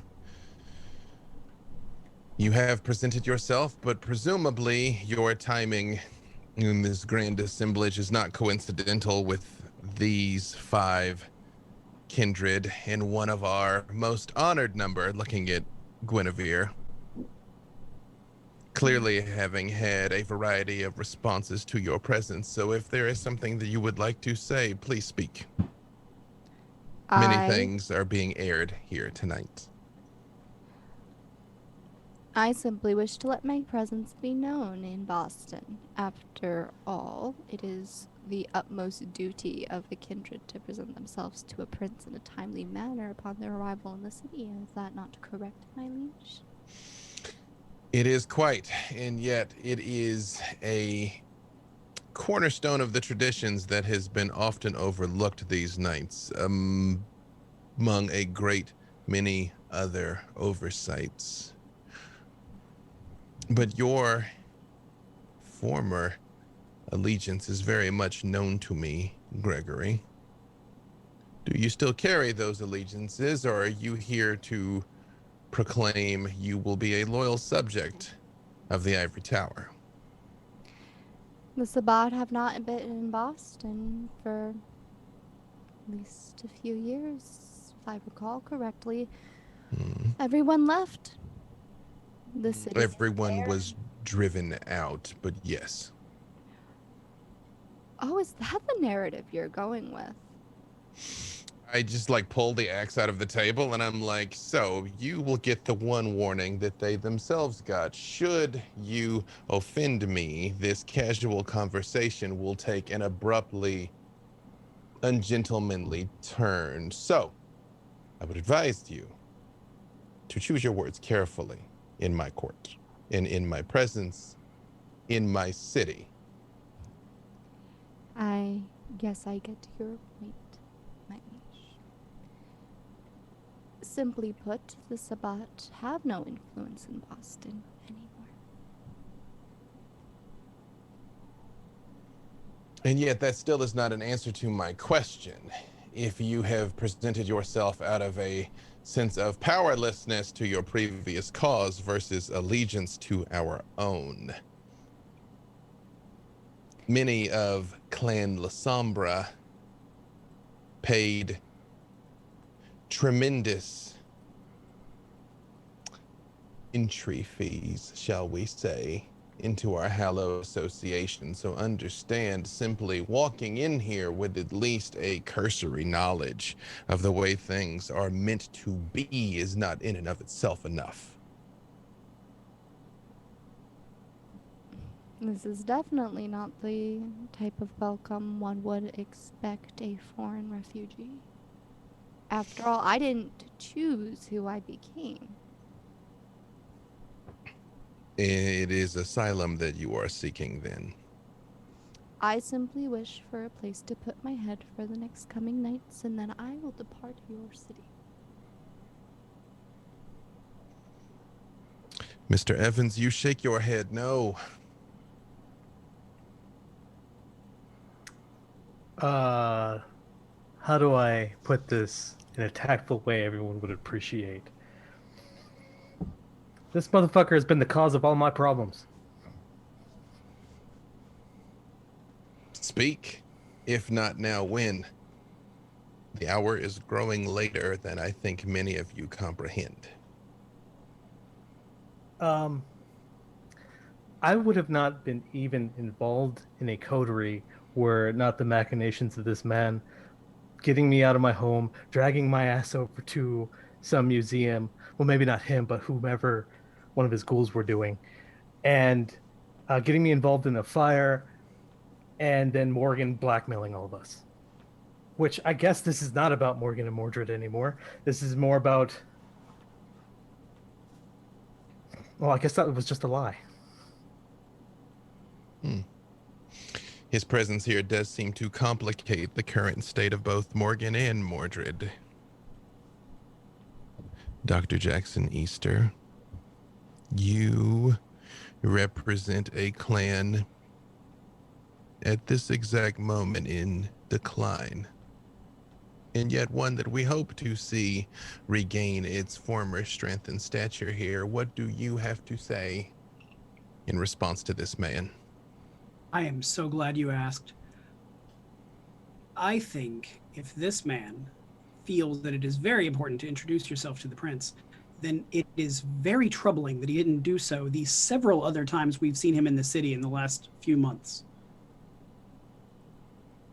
I have record of this man traveling in and out of the city, if he is who he says he is. We have all witnessed him doing acts at events where Kindred were put in danger. I don't understand any of what's going on with his naive introduction. What say the rest of you? Apparently you have unfinished business with this man, and here he stands before you. If I may speak, liege.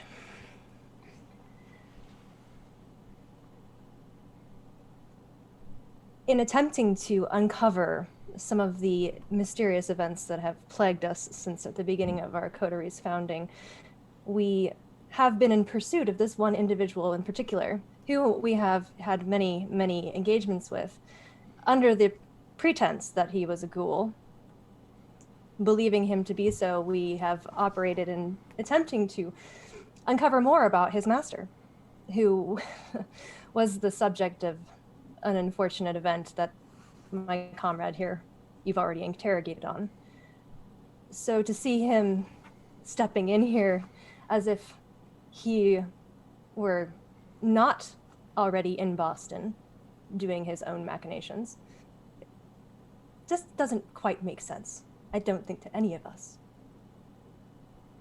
To be clear, a number of grave assertions and allegations have been made here this night. If there are any that you would make against this man, feel free to speak them.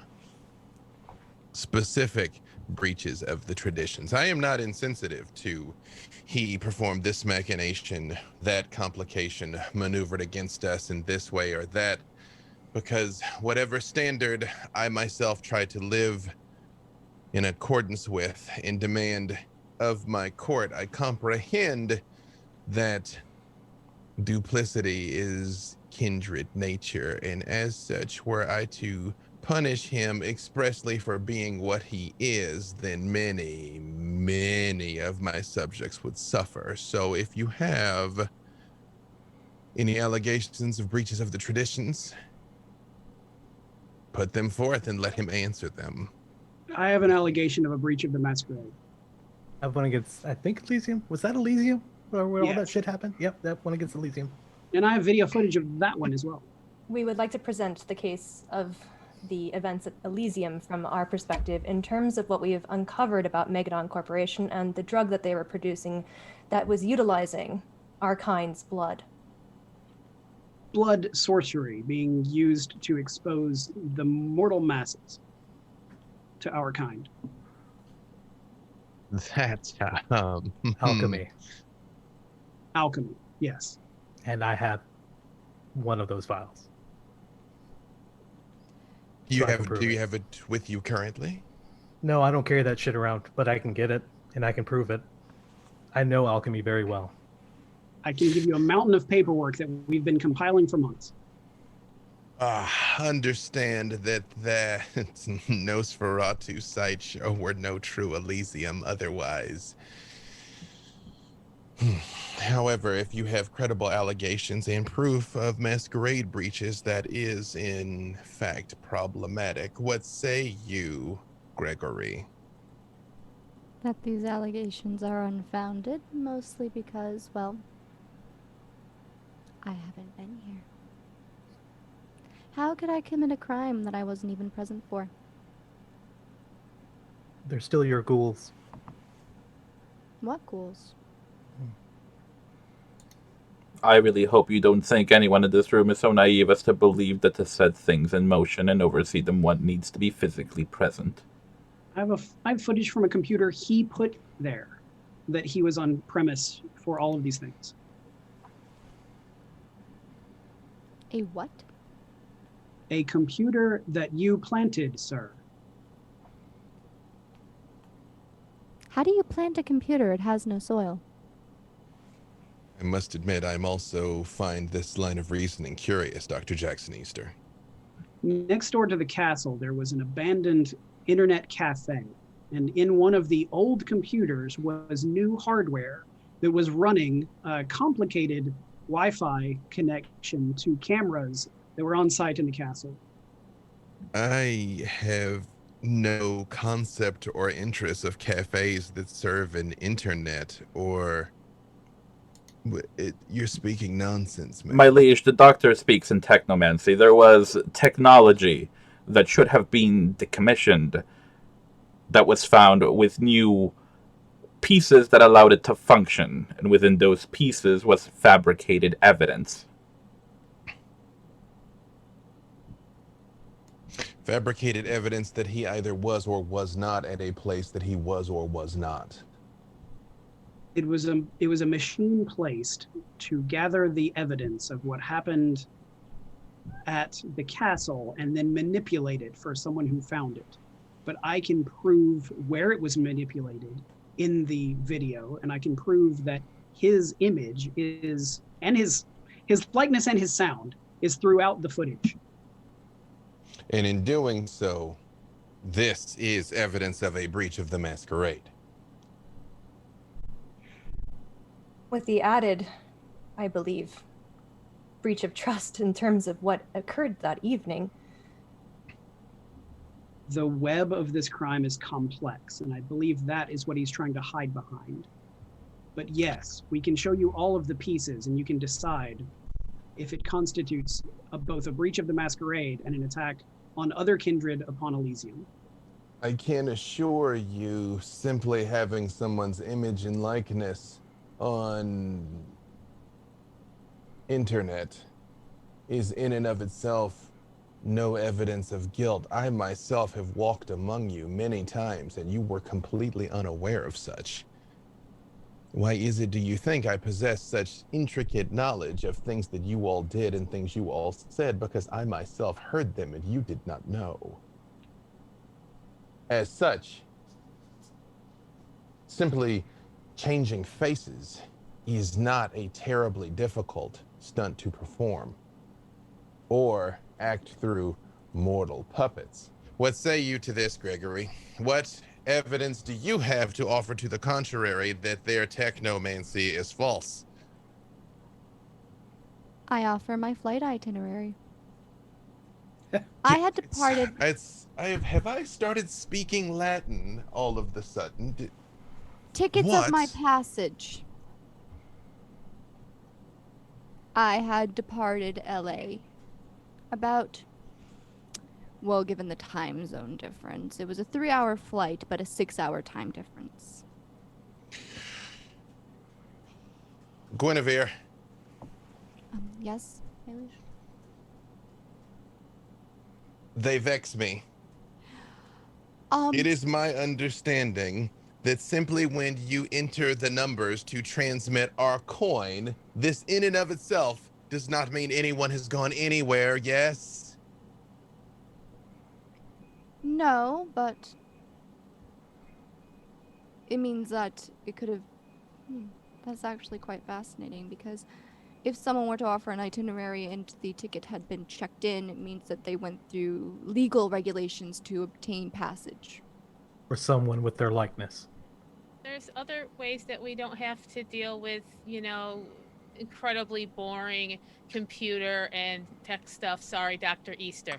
Yes, please speak sense, Aster Bell. I grow tired of this. Okay. Guinevere, you were at Elysium. There is no Elysium in Boston. Okay. Were you at a thing where people tried to kill other people? I don't remember. Yeah. Well, I do have this, and she'll reach into her bag and she'll pull out the necklace that Dahlia was wearing that she stole that night. I can prove I was there. And hold up my hand for it. She'll hand it. I'm guessing your spirit touching. There's a thing in that document I sent you specifically about if this necklace was brought up. It's a long document. Well, I can not spirit touch it if that's a That's easier than reading the document. I did read the document. There's a number of words in this document. Oh, good. There's a control F. Wait, no, I legit just control F, and the word necklace is nowhere in this document, ma'am.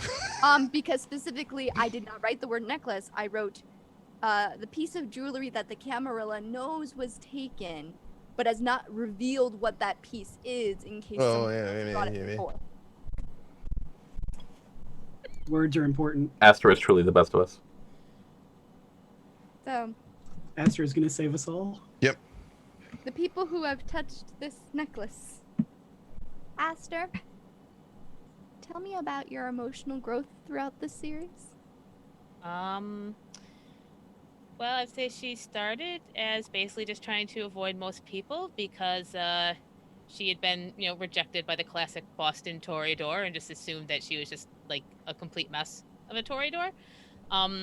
Although she did not choose to be involved with these folks for many reasons, they seem to accept her for who she is, and that is helping her maybe gain a little more confidence, and maybe she's not the worst Toreador.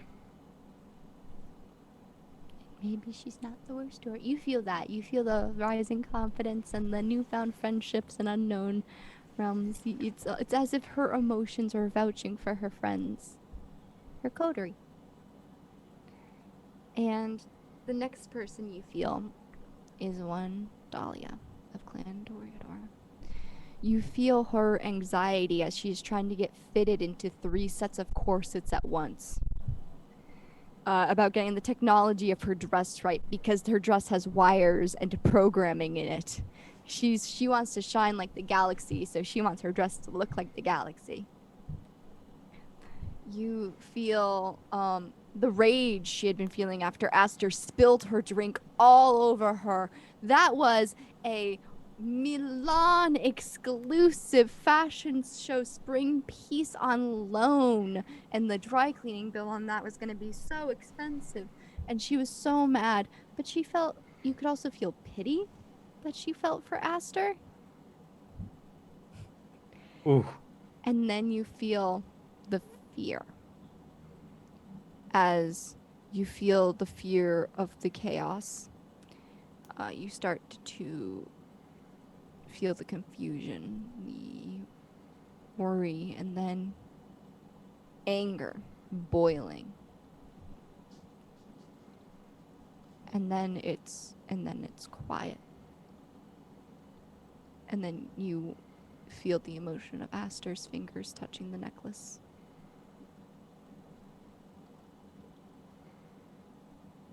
But how did Aster feel when she touched it in that moment? Mischievous, I'm guessing. Yes, it's she was rescuing that piece from someone who it didn't fit, and it was nothing, and also she didn't deserve it. As I lean back, having looked at all of this, I do hold it up and I say, "This is Dahlia's necklace." To everyone that I know, that will mean something to. And you can, all of you, because Guinevere is very easy to read, especially for those that know her and those with high insight. Her face is just like, oh no.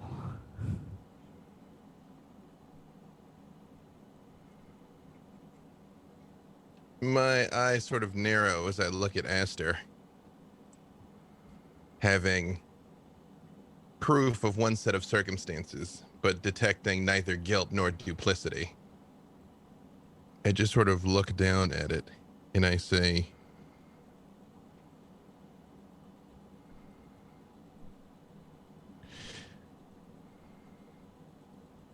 I have seen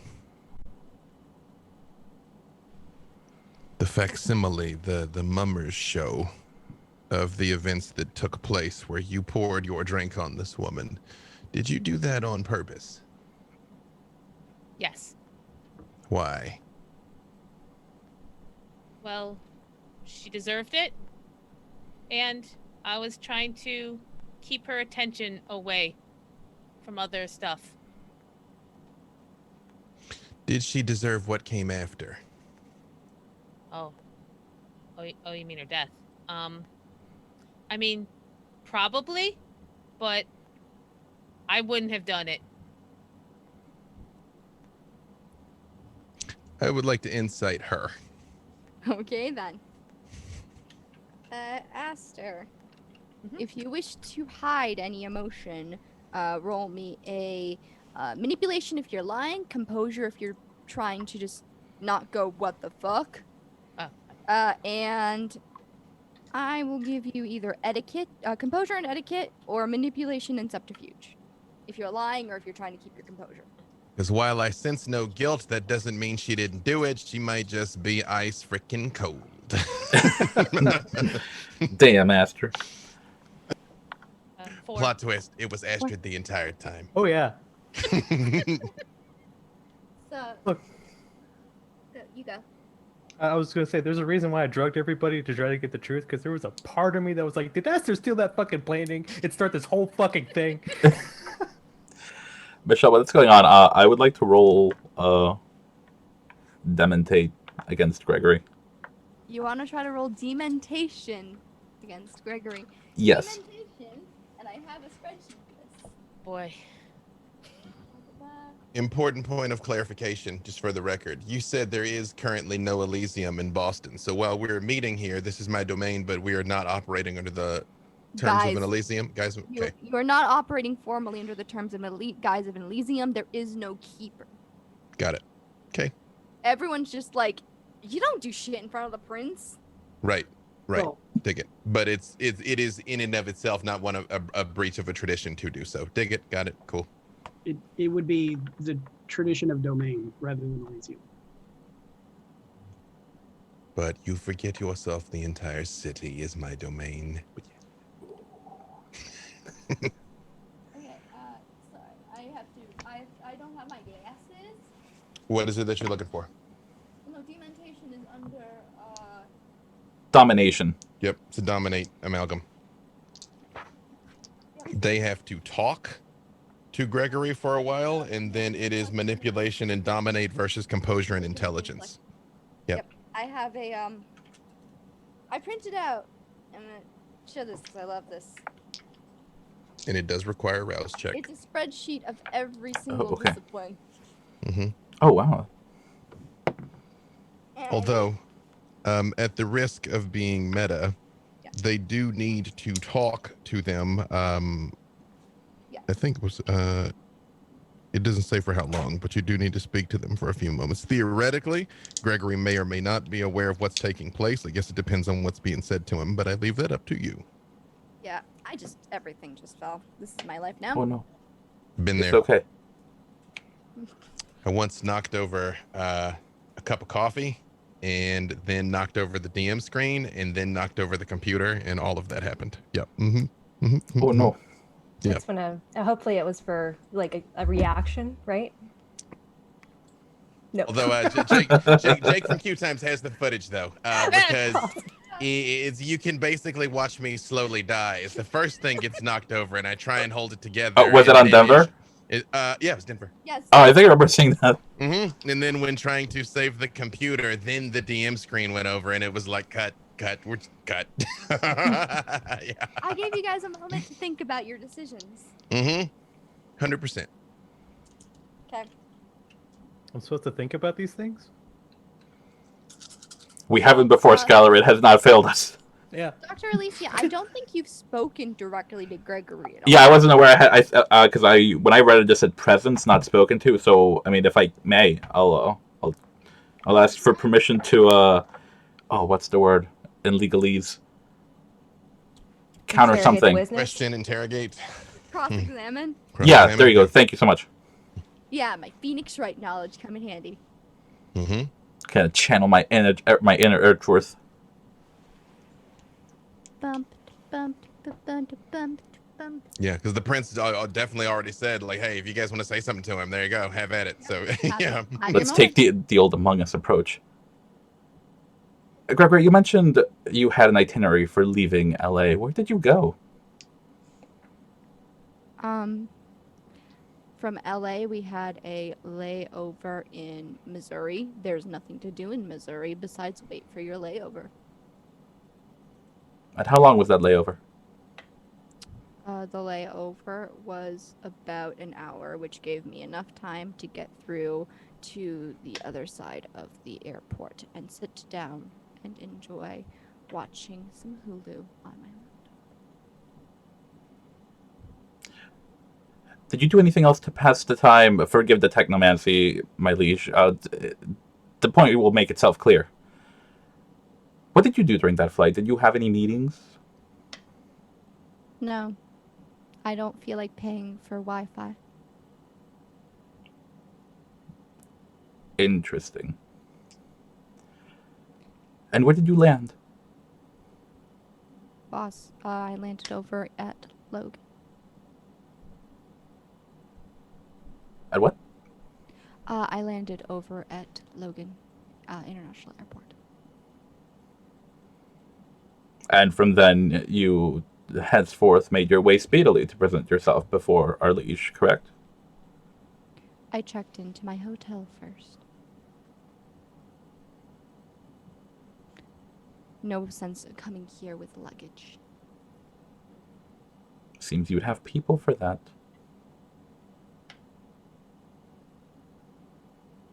Yes, because I have people I trust with my pressed suits. Dr. Jackson, we have record of a business meeting that happened with one Gregory, don't we? I was literally just texting to Dr. Alicia. And the text says, according to the emails before the Sunshine meeting, Gregory flies private, not commercial. I'm going to speak up and say, yes. Yes, we did. Do. Although they don't match up now. I'll look into that right now. And I'm going to keep typing on my phone. Okay. Doctor, I've sent you a text. I'll check it as I continue. Moreover, Your Highness, as Aster posed forward, she was attempting to distract Dahlia from a campaign of misdirection, Miss Vandermeer and I were in the process of taking against whomever was present at that fateful night with the appearance and sound of Gregory here. And we were attempting to subvert whatever they had planned that ended up with so many of us losing memory of the evening and some of us being in torpor for several weeks. Like I said, I have no idea what they're talking about.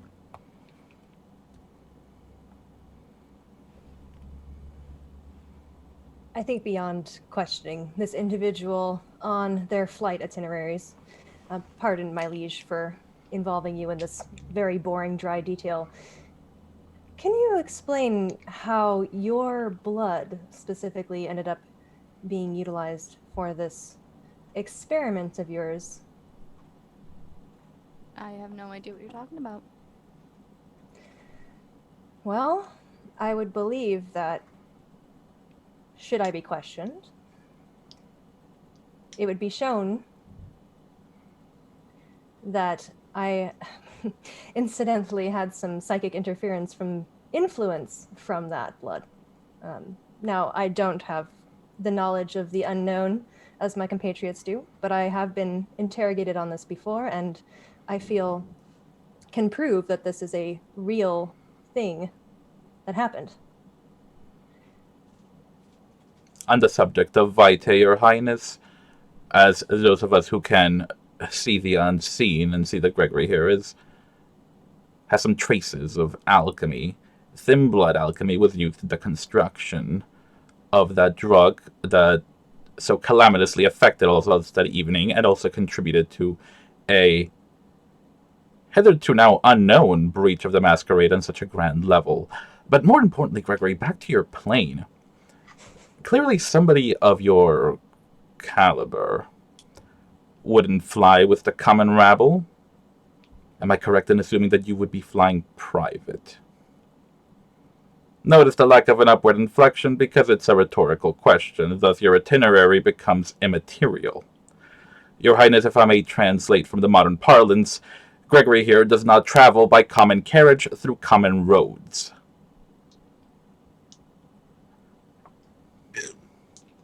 And what evidence do you have to say that says that I don't? Besides, I traveled first class, not economy.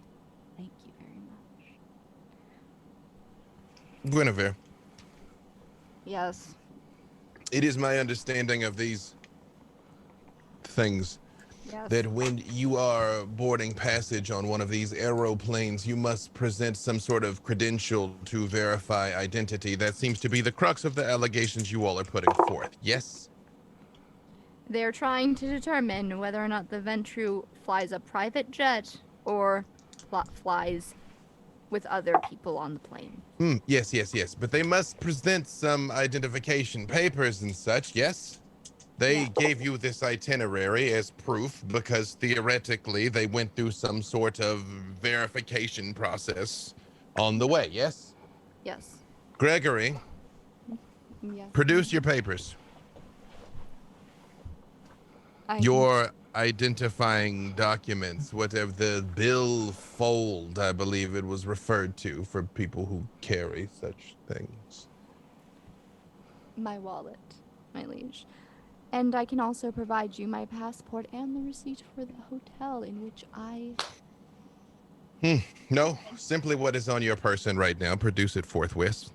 And he pulls out a wallet. It's made of this blue, like crocodile-ish leather. And he hands it over. So I'm going to lay Spirit's Touch on this too. Sometimes, Storyteller, at your discretion, if the Spirit's Touch roll is high enough, you can learn environmental details about where something has been. I don't know, has it been on a plane lately? You know, or has it been all up in my city? Also, how's my hunger doing with all these powers? Am I getting peckish? I was just about to say. But I got people for this. You have a choice. Because a messy crit gives you choices. You can choose to fail, or you can do something that will be considered a detriment for the future. There are no detriments to me. So you will succeed at a cost. There are no costs. I am both prince and king, but yes. I'm the boy. storyteller, and I don't have a crown for that, but yeah. Michelle, would you say that would have been enough time? I would say so. That is a 7 on a crit. Regular or messy? Regular. For once, it's not messy. I rolled 2 sets of crits. From him or from me? For Gregory's defense, you rolled a messy crit. Ah, And you scry it, and you sense the anticipation of meeting the prince. You sense the worries of planning. You get a bit of technological jargon in there as well. You get the environment. You can tell that this wallet has been through the point in you can tell it's been through like some sort of x-ray scanner and a plastic tub along with a pair of shoes. You can tell that this wallet has been on a plane recently.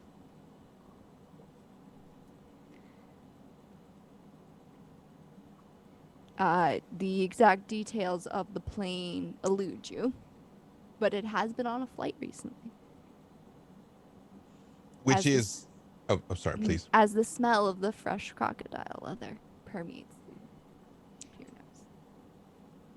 Which is his argument, that he has... Well, his argument is he just got here. Their argument is he's been here. Yes. Right. Mm-hmm. With my... However, further uses of Spirit's Touch will be more difficult because of the messy crit. I literally just start taking things out of his wallet. Most of them don't mean anything to me. I'm like, got, there's like, yeah. One of those like thick credit cards that you throw and it feels like they could just make cracks in the wall as they hit. There's some money in there. His ID, which says Gregory Crawford and has the Robert Pattinson looking guy on his face. Note the birth date. The birth date says August 7th of 1987.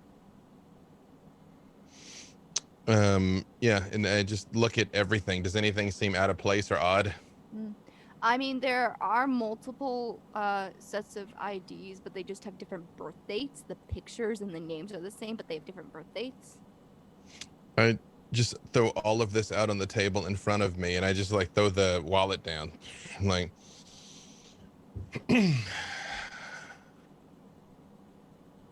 regret to inform you that I am unconvinced. So unless you have something else... I speak again. I don't think we have to worry about... Yeah, of course he could be on a plane, but don't we just have to prove that he was there? And when he told all those people, including not just Kindred, but Kind, with the drug to kill.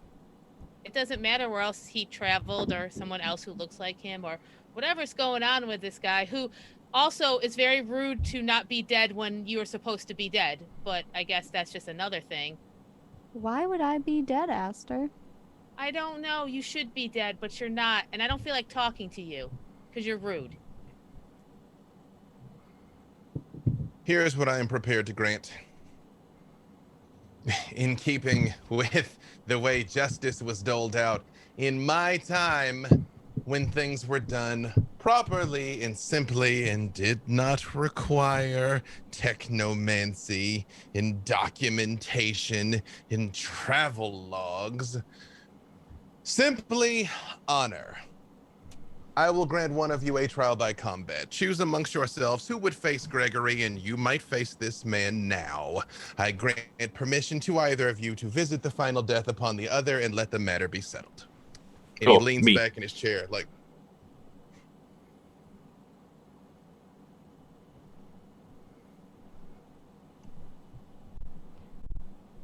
you will pick your champion amongst yourselves.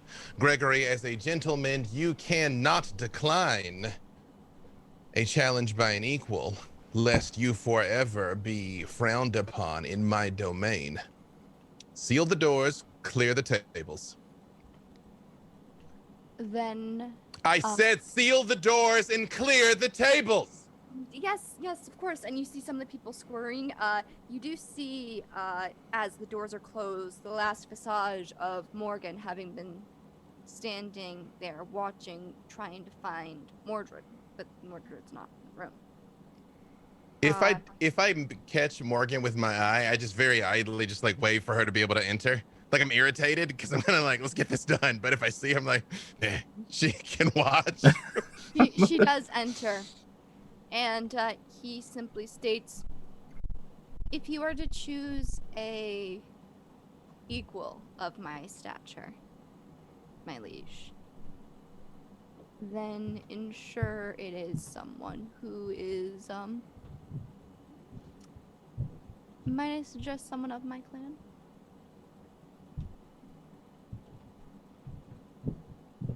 Which is Clan Ventru. Yes, my liege. It is unbefitting a gentleman to pick your opponent. As I have already decreed, they might choose amongst themselves. However, if it is your intent to throw down the glove to either Skylar Evans or Nora Vandermeer, I will allow them to weigh that in their deliberations as they will. You said choose between my equals. And that this was a challenge from my equals.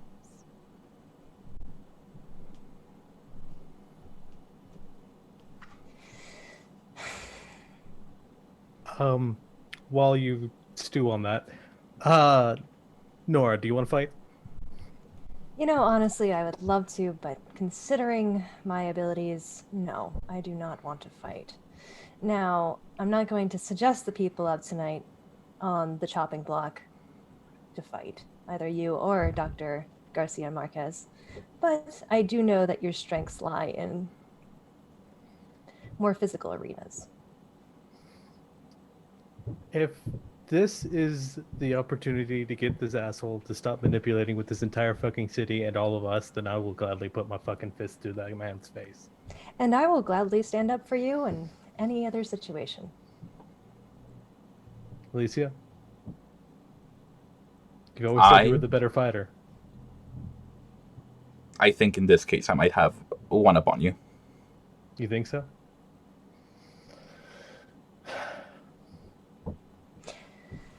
Okay, but aesthetically, it should be Skylar. Like, if we're talking about how things should be, how they're supposed to look and go, like how a story's supposed to go. Second chance. It should be Skylar, and I feel like that will give you the edge, is that it's supposed to happen this way. What he's asking for? Do we want to give the man what he fucking wants? He does. No, I think it'll just make you feel better. He wants to be exonerated in some fashion without ever having to prove himself. You understand that, right? Prince just stands up, and you notice as soon as he does, like heralds and attendants from behind come up and like pick up the chair, like silently, like they don't drag it across the floor. And he very much like stretches a little bit and puts his hand on the hilt of his sword, almost wistfully. And he says, "If I might offer one last piece of observation before fate decides the rightness or wrongness of your quarrel here. He did not choose you because he believes he will lose to you, Skylar. He chose you because he believes you will be easy to defeat." And I move to where they've like basically put my chair just like 10 feet further back and walk right over to it and like sit back down. I wouldn't mean to belittle your clan, Nora, nor your newly adopted one, Skylar, but there is a certain delicious quality to having one of the low-born seers bring down a blue blood. I think you're already in the hot seat, and it might be for the best to let this one ride. And I turn to Skylar and put my hand on your shoulder, if you allow me to. We'll see. Say, I believe you have this, and that you can prove yourself in this court. Don't die. I don't give a fuck about this court. And I'll walk out after up to Mr. fucking Gregory. So, is this to whom I'm to defend my honor against?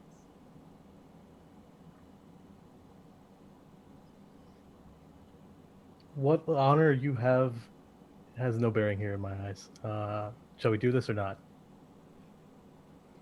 Very well. My liege, are you to provide us with armaments? You see, he very much lights up when you say that, and he just goes, and like a cabinet opens, and there's like swords and maces and halberds and shields, but there's also like 9mm and AKs and shotguns. Because while he does not understand technology, he understands weaponry. And there is all manner of death-dealing implement from about the last 800 years, just basically like beautifully displayed.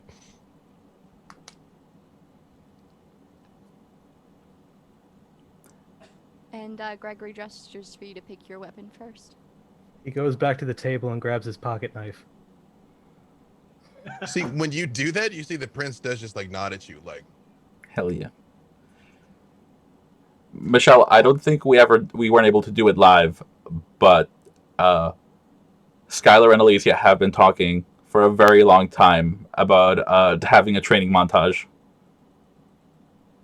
So I will say that has definitely happened at some point. he had a montage. Yeah. Definitely the Rocky 4 one. Yeah, no. It's the okay.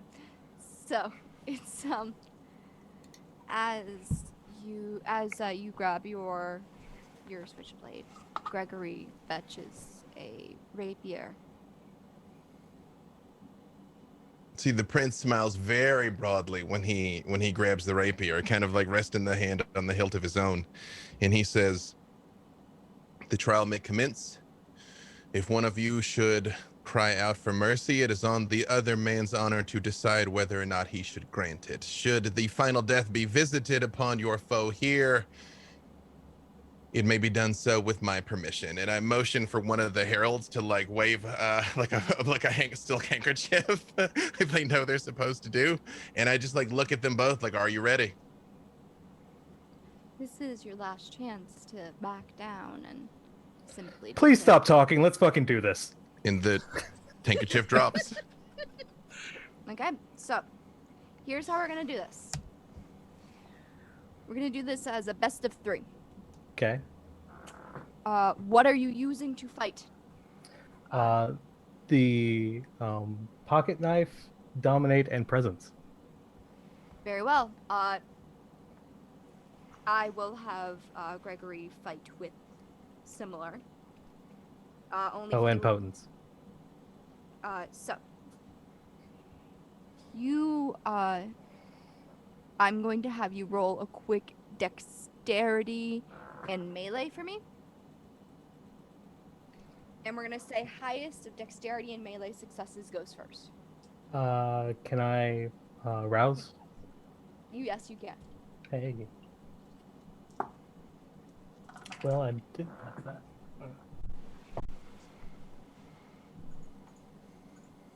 Okay. And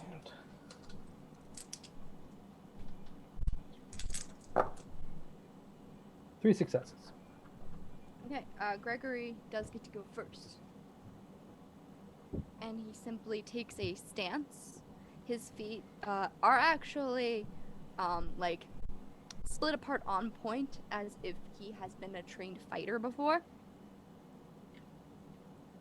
And he's going to go in with the rapier.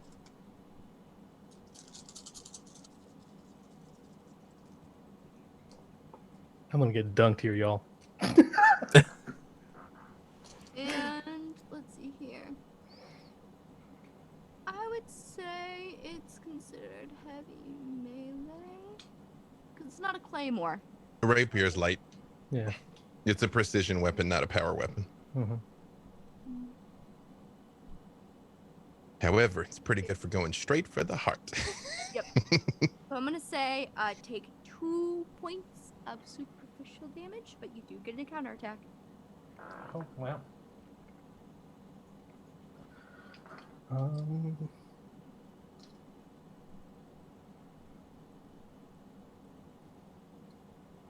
Do I have to strike, or can I do a power? I could say it would be if you're attacking, it's gonna be strength and either brawl or melee. Okay. If you're trying to dodge, so he has less chance of hitting you for the next attack, that would be dexterity and possibly dexterity and melee. Or I do not dodge. So he's gonna strike back. What? So can he use the power? I'm not sure if you heard him, Michelle, when he said could he. Yes. What type of power would you like to use? Compel, hopefully. You may certainly try. Okay. He does need to roll against it with his intelligence and resolve.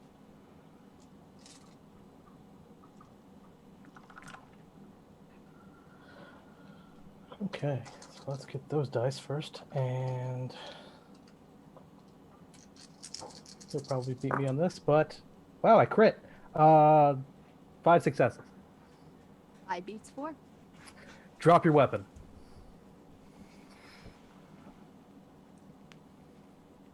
So your command does make it through. He does drop his weapon. I'm going to roll a quick dexterity and melee to see if he does something smarmy.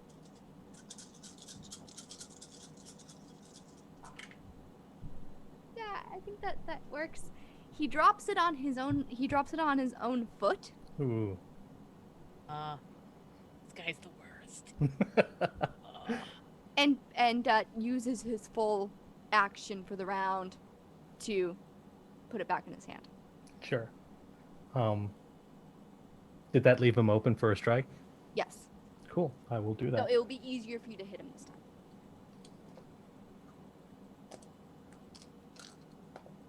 And I'm still. Okay, 2, 3, 4, 5. Okay. 4 successes. Okay, you hit him. So I will mark off the damage. So right now, as of this will be the final round to sort of determine the sway of the flight. Both people have dealt the same amount of damage, so it's all down to this roll. Yay!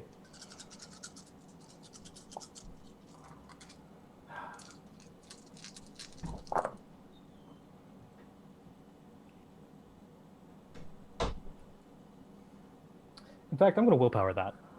Okay. Like, pull out all the stops. If you've got them, you use them. Oh, shit. Oh, I got it. If not now, when? Am I allowed to rouse again? Your rouse is for the entire scene. Okay. So yeah, no, that's 4 successes. 5. Yep. But both are technically hits. And they both deal the same amount of damage. It's a draw. So, as both of you are coming to blows, Skylar, with his years of living on the streets and being the best drug lord of the unwanted, Dirty fighting the entire way. dirty fighting the entire way in parking garages, versus the ex-Sabat war veteran who fights with more of a grace than powerful intent. Blows are coming evenly. And from the onlooker standpoint, it really looks like both these people might just tear each other to shreds. It is at this point I invite anyone to take any action. Anyone? Anyone. So the damage that Skylar's getting is any of that like torpor, or is that just like points? This is all superficial. So he is bleeding. But there's no like a final blow that's happening. No, it's pretty much just they're evenly matched. Okay, then probably not.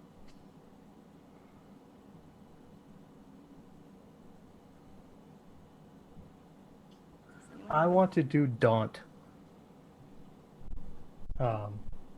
The first dot of presence to make Gregory look like he fears me and backs away. It adds your presence points to any intimidation roll. Right. So you're trying to intimidate him. Absolutely. Okay, roll to intimidate. So Okay, I'm gonna that's say my- intimidation and manipulation. Okay, does my stare down specialty work here? For the sake of this, I'll say yes. Okay.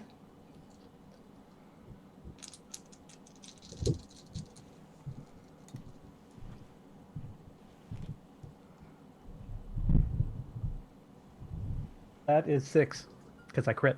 Woo! Is it messy? No. I And only so, have 2 hunger die. As you give him the stare down, you can see his footing falters.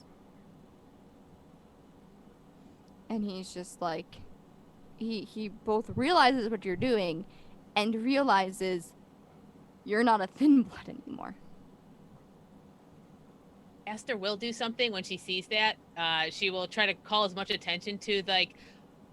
He has about look at that coward back away from Skylar. He knows he can tell who the clear superior Ventru is. You can see it. Equals, huh? I think he got what he wanted.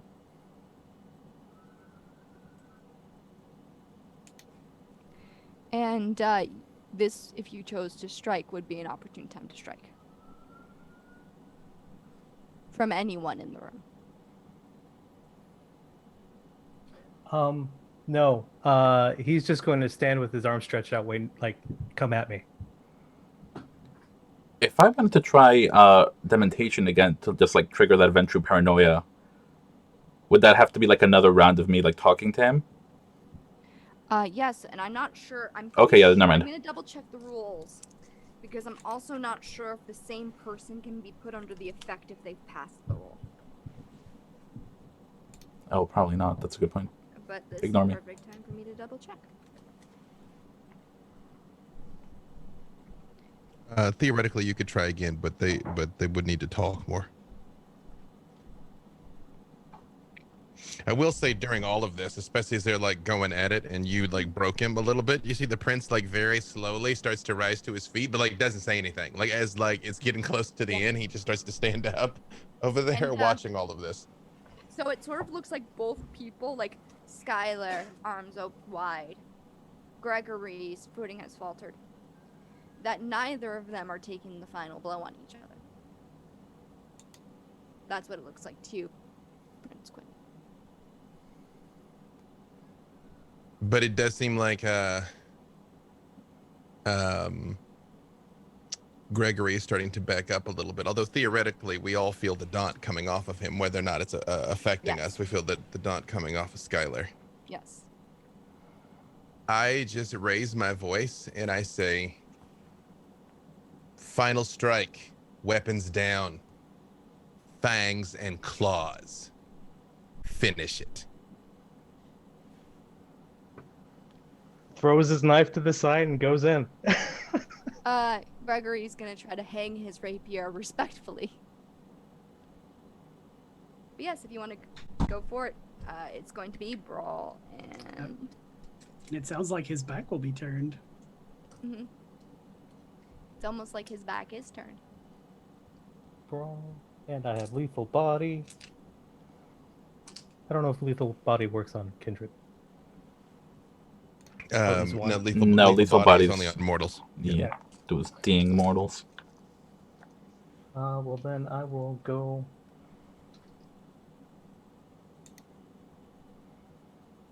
I guess I'm punching the man in the fucking spine. Yeah. 3 successes. I would say with that, you do hurt him to where he, with his back turned to you, going to go put away the rapier, as you just hit him right in the spine and his leg gives out from underneath him. And he's just like, you attacked me while I was turned away. Grab Have him. you no honor? Grab him by the hair and pull. Just hold him still. I didn't know this was a fight to determine one's honor. I thought it was one to determine who's mightier to win. It was all of you who researched my honor to accuse me of a crime.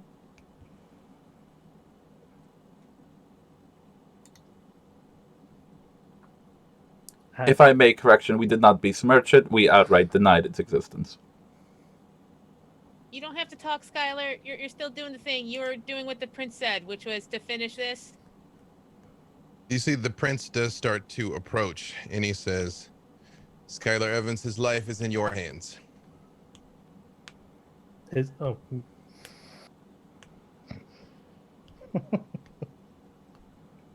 gonna look to Nora.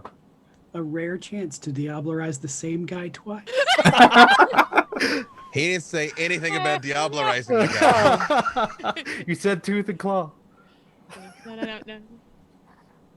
Yeah, I'm gonna look to Nora. You got pissed off at me once for this. Finish him, but do not diablerize him, please. All right. And since he's facing the wall, I'm going to slam his face into the wall repeatedly. We'll say kindred fangs do aggravated damage to other kindred. You could just bite him and kill him without I'm not training. used to biting. We learned this the hard way. You tried it once and you did the big munch. Well, because he was shot. This will hurt longer. Got adult teeth now. Look, if you say that, Mr. Prince, he'll be like, "Oh, I didn't know. I'm sorry. Bye." You could just bite him. We'll say the prince does slowly approach, and you see he's very much watching, because if you try and diablerize this dude, he's like, No, we're just going for the kill today. Okay. Unless I have to make some sort of compulsion roll. Do you have to spend a point of willpower to drink from him? No, I'm good. Because I do not believe he's your type. No, he's not. He's not on methamphetamines right now. Not your type.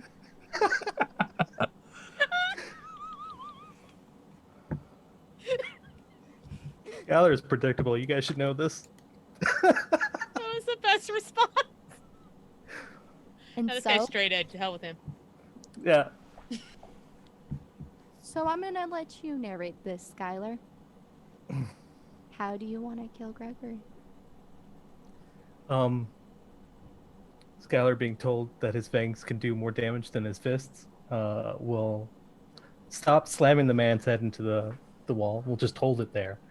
And then kneel down, look to everyone, look up to the prince. This is fucked up, man. Just lean in and bite in and just start ripping out flesh. Technically, since you're not drinking his blood, it's just the blood just happens to be making its way. I'm not gonna make you spend the willpower to eat him. Yeah. Well, you're not eating him. You're spitting him out. Apparently, you have to spend a point of willpower to swallow.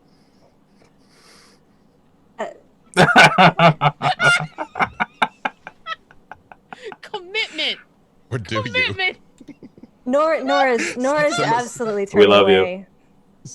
Done. Some of us have to spend a point of willpower not to. Yeah. And yes, when the prince witnesses this, especially presumably when Gregory dies, does he turn to ashes? Does his corpse look relatively fresh? Like what? It looks relatively fresh.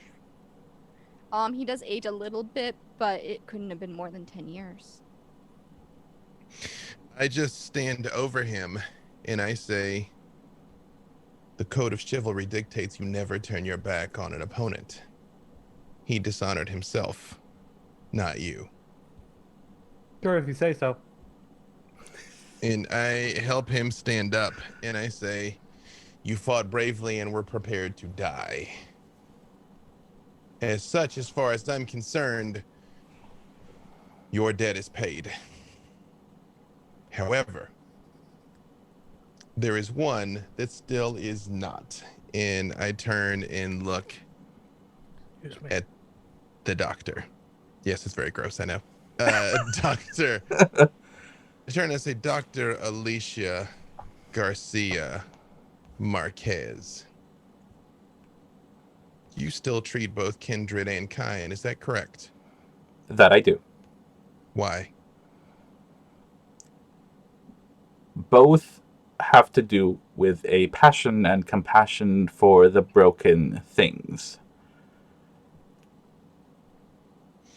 Right in front of her, I turn into a middle-aged woman with salt and pepper graying hair that you treated at your clinic. You didn't know this, but I've been observing you for some time, and I've been on the receiving end of your kindness, which I have observed in excess of whatever mistakes may have been made in the past.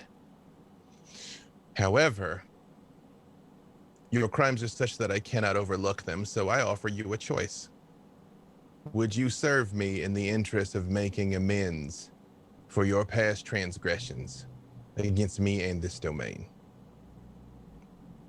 I would humbly accept, my liege.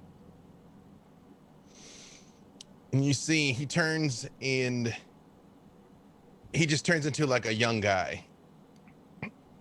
Could have been like in his teens. And he just says, Harvard campus. And turns into a dude that looks like a janitor. Heinz Convention Center. I've been with you all along. And then turns back into himself and says, my domain has endured many difficult times. In recent nights, in recent years, we require structure. We require honor above all else. We would have to choose a proper name for you, of course. But I believe your commitment to justice would make you a fitting sheriff for me. I would be honored to replace my brother, the Lost Lancelot. I believe that you would, my fellow child of Malkov. And I do extend, but like the warrior's grip. Hell yeah. Yeah. And eventually, someone does take away the body of Gregory Crawford, who was killed in battle. And sliding through the open door is just a person wearing a hoodie. The hood is up, but they just slipped into the door. They don't obfuscate or anything. They just slip in. And they just look around, pull out their cell phone, look at it, put it back in their pocket. They're just acting like they've been there the whole time, even though they just slipped in. So and it's was it? painfully obvious to everyone. Yeah. So this was all a trap, right? Hmm.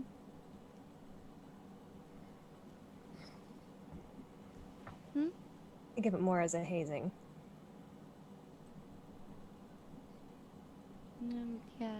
was asked to get you guys here. Yeah. Yeah, I didn't really have a choice. And you see that she's got like some candy she pulls out from her pocket and she starts munching on it. Yeah. It's been a long week.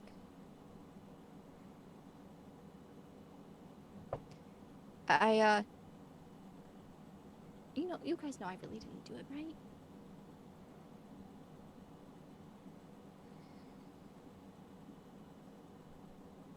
Though your skin looks better, did you go to a dermatologist?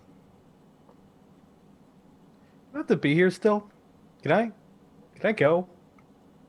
And the prince just says, Guinevere, see that this one is instructed in the proper ways of Clan Ventru. I shall be watching his career with a great deal of interest. See, you're my brother now. Isn't that... Congratulations. Gonna look over to Nora, blood still on his face. Yeah, aren't you glad we're family? Family.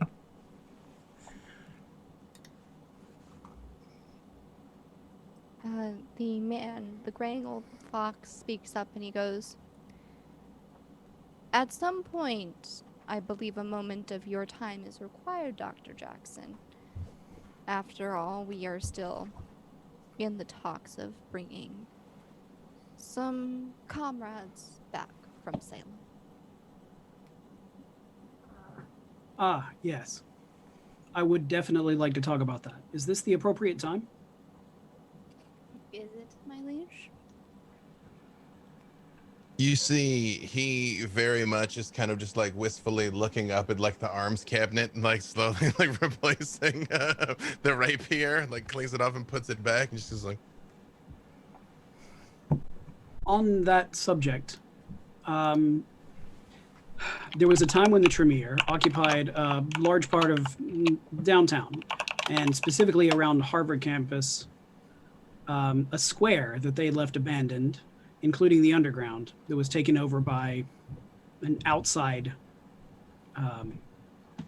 court of Nosferatu.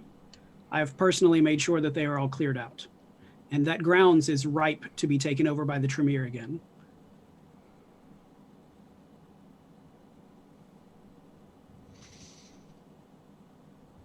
I have the utmost respect for the pyramid.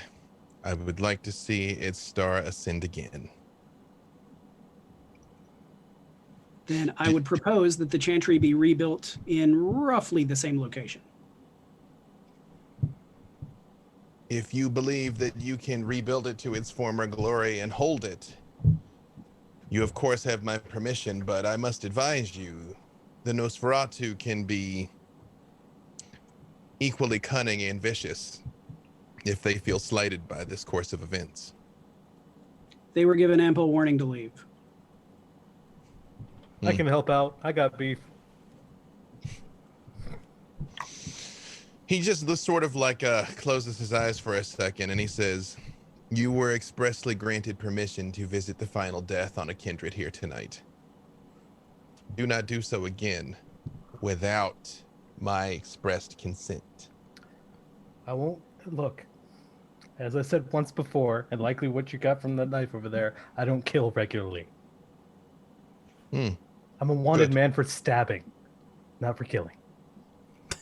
Well, should you transgress, it is not I that you will have to plead your case to anyway, but the Sheriff Lancelot. I still want to fight. Of course. And I'll deputize you sometime. does anyone have any last questions for the prince? Since there's a new sheriff, does that mean I can stop monitoring all the police frequencies and attending to all those problems? I sort of took it upon myself this past month. I am aware of your efforts, which has led directly to my easy approval of your Chantry project. I would request that you continue your efforts until the sheriff informs you directly that they are no longer required. As you are all aware, We have a great many enemies these nights. Is the sheriff able to appoint deputies? That is at the discretion of the sheriff. Doctor, Doctor? if you're willing, I would like to extend to you the offer of deputizing you for surveillance duties. Much like Our Highness, your technomancy vexes me more often than not. It's Tremere shit, as I believe it is referred to colloquially. Well, I think that's a technical name as well. Aster will raise her hand. Can I have that necklace back? And he She just doesn't. Yeah, she doesn't need it anymore. He just slides it across the table and he says, "You are fascinating. I have never seen a rose such as you before." She's the best. The best. Before that would have hurt, but now it doesn't. Thank you. And she'll just snatch up the necklace. I assure you, I do not mean it as an insult, child. I know what I am. I am a child of the moon. I am a prince. I am a king. I live the Arthurian legend in the year 2020. I am not unaware of what I am. You should never forget what you are, nor should you ever try and hide it. Thank you. Also, you pull this off very well. Your style fits you, and that's one of the hardest things for anyone to do. Skylar's still working on it. What the fuck, man? My No, liege, that's if I okay. may bend your ear for a moment. And as he moves towards the prince, he just stops and he just looks at Nora and he says, "Your coterie have availed themselves admirably here today. A credit both to you and to your sire." Much appreciated to receive credit for this, but it's not me. I am only very lucky to be surrounded by people that, although they may cause a lot of trouble, at least have the best interests of our kind in their hearts, if they have any.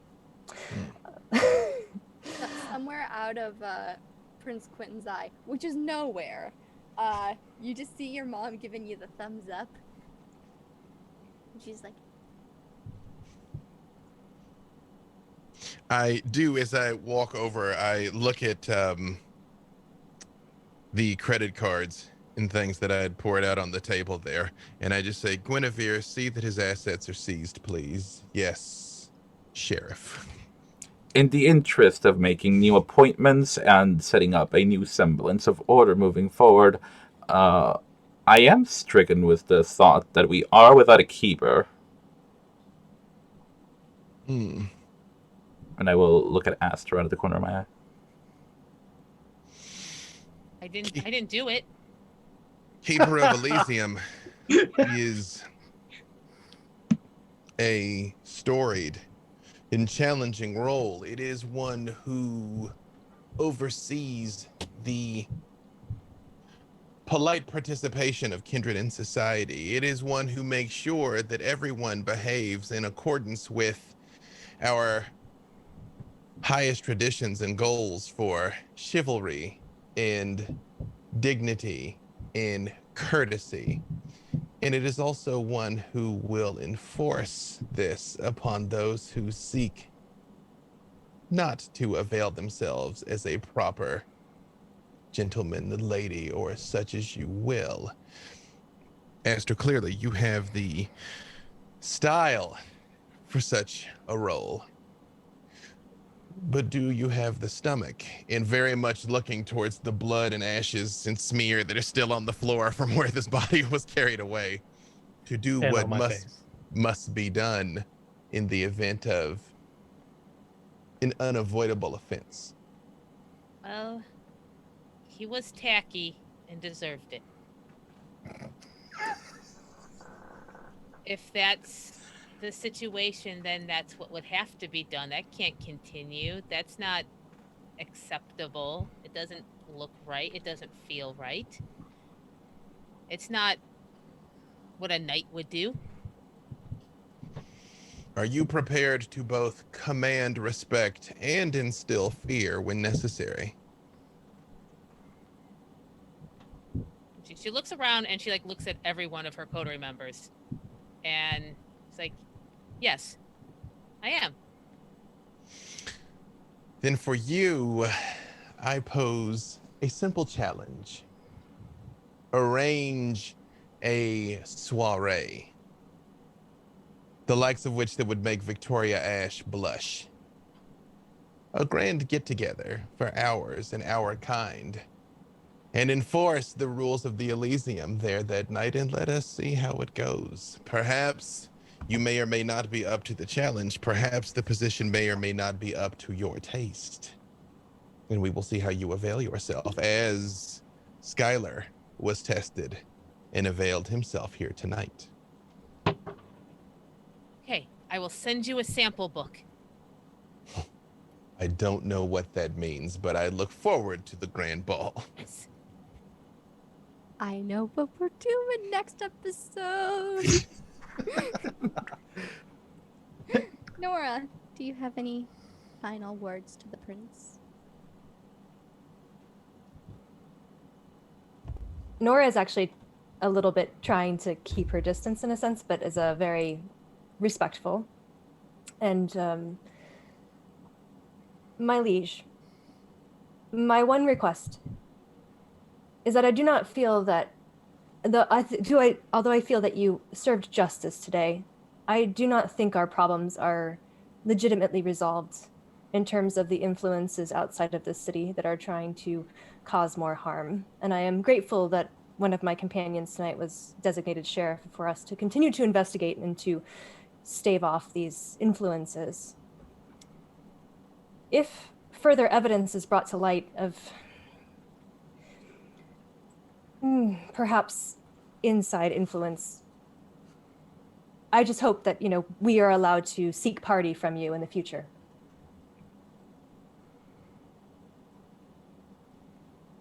You have conducted yourself admirably here tonight. Perhaps we shall have a formal Elysium soon. Yes, I will make sure that if you have credible allegations, you have my ear. But please, no Slight insinuations. technomancy. No, absolutely not. Thank you so much for allowing us to absolve ourselves of these mistakes that we've made, and hopefully moving forward, there will be a certain semblance of peace. Yes, I certainly hope so. And he turns and walks back over towards the throne. He says, because before now, ignorance was your shield.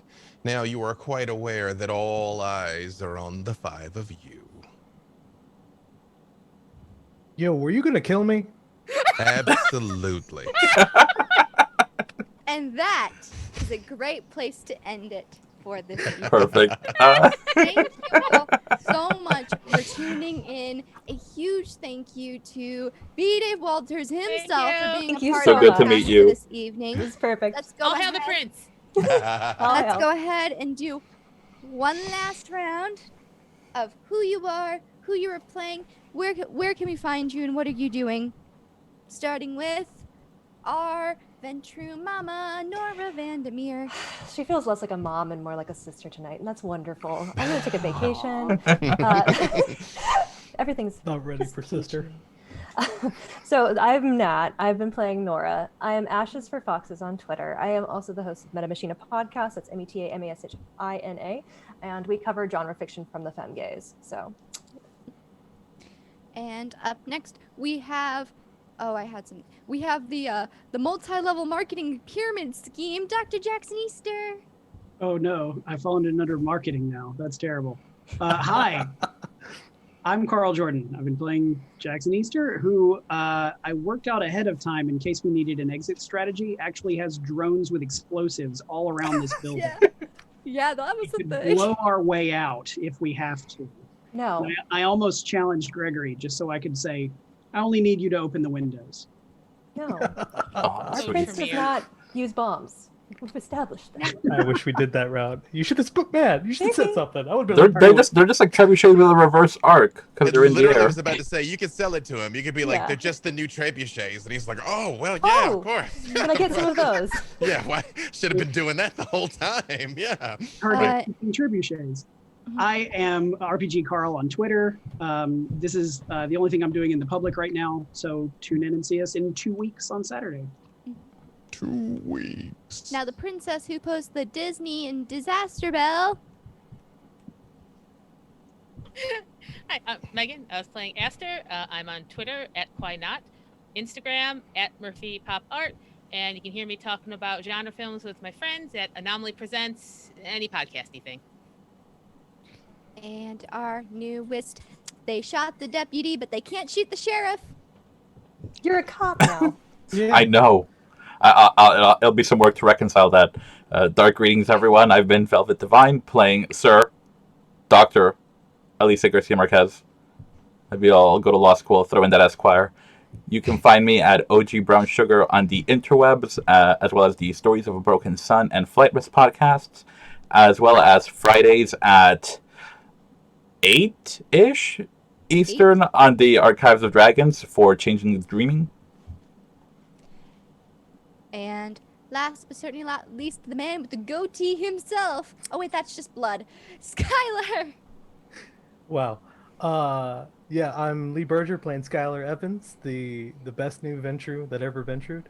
You can catch me at Nobody on Twitter. I'll occasionally post up makeup stuff, especially now that I don't have to do all this. But that's really other than here. You can find me there. Yeah, that's why. So the prince is like, Guinevere, holla at your boy. We got some Ventru notes. Yes. We got some notes. I mean, winning a knife fight, that goes a long way in my book. But, Well, there's no segue to this. B-Dave, where are you? Who are you from? Bye. Do we have to ask? just, I mean, well, tonight I was Prince and King Quentin, King the Fourth of Boston. Got to live the dream of finally being Prince. Woo! Yeah, it's been a long time coming. You can find me everywhere. I'm doing something 7 days a week. I don't try and keep up with it. I barely can, and I'm there for all of it. Just follow me on Twitter at @BDaveWalters, and I announce things. Yeah, and thank you, Michelle. Thank you for having me. And, Thank you all. Thank you so Thank much. you. Thank you guys, everyone, for Such an tuning in. Remember, there will not Yeah. be a game next week. You haven't said where you and where to find you and the Yeah. important Michelle. you Yeah. words. But I'm okay. Hi, I'm Michelle C. Light. The C stands for Crystal. And you can find me on Twitter at Michelle C. Light. I also have a website, michelleclight.com. I write stuff. I have a bunch of things that are in drafts that I need to publish, including my review of Werewolf Heart of the Forest that is coming out very, very soon. And I'm really excited about sharing this. And Follow this woman. Yes. Yes. So Boost all the thank you signals. all so much for tuning in, and we will see you again in 2 weeks. Enjoy your Halloween. Happy Halloween. Happy and Halloween. Remember, memory's the first thing to go, followed by the memory. And like, don't eat people. That's sheriff's orders now. Don't Yeah, don't eat people. deauthorize. You don't tell me what to do. Vote. I'm my own man. Vote. Yeah. Yes, vote. Right. Vote. Oh my God, vote. Already Please vote. voted, but vote. Also, once again, I have to give a huge shout out to Kyle, who is part of Tavern Tales podcast. He also does a D&D show with his kids, and it's super cute and adorable, and I love it. And so if you guys ever are interested in D&D and D&D with small children, I don't know if that's the best way to pitch it, but I just love Probably it. not. It's much better than that made it sound. Tavern Tales, yep. Tavern Tales, it's fantastic. Mhm. That's Tavern great. Tales, Tavern Tales. I really hope that everyone enjoyed tonight, and we will see you in 2 weeks. Yep. Thank you so much for tuning in.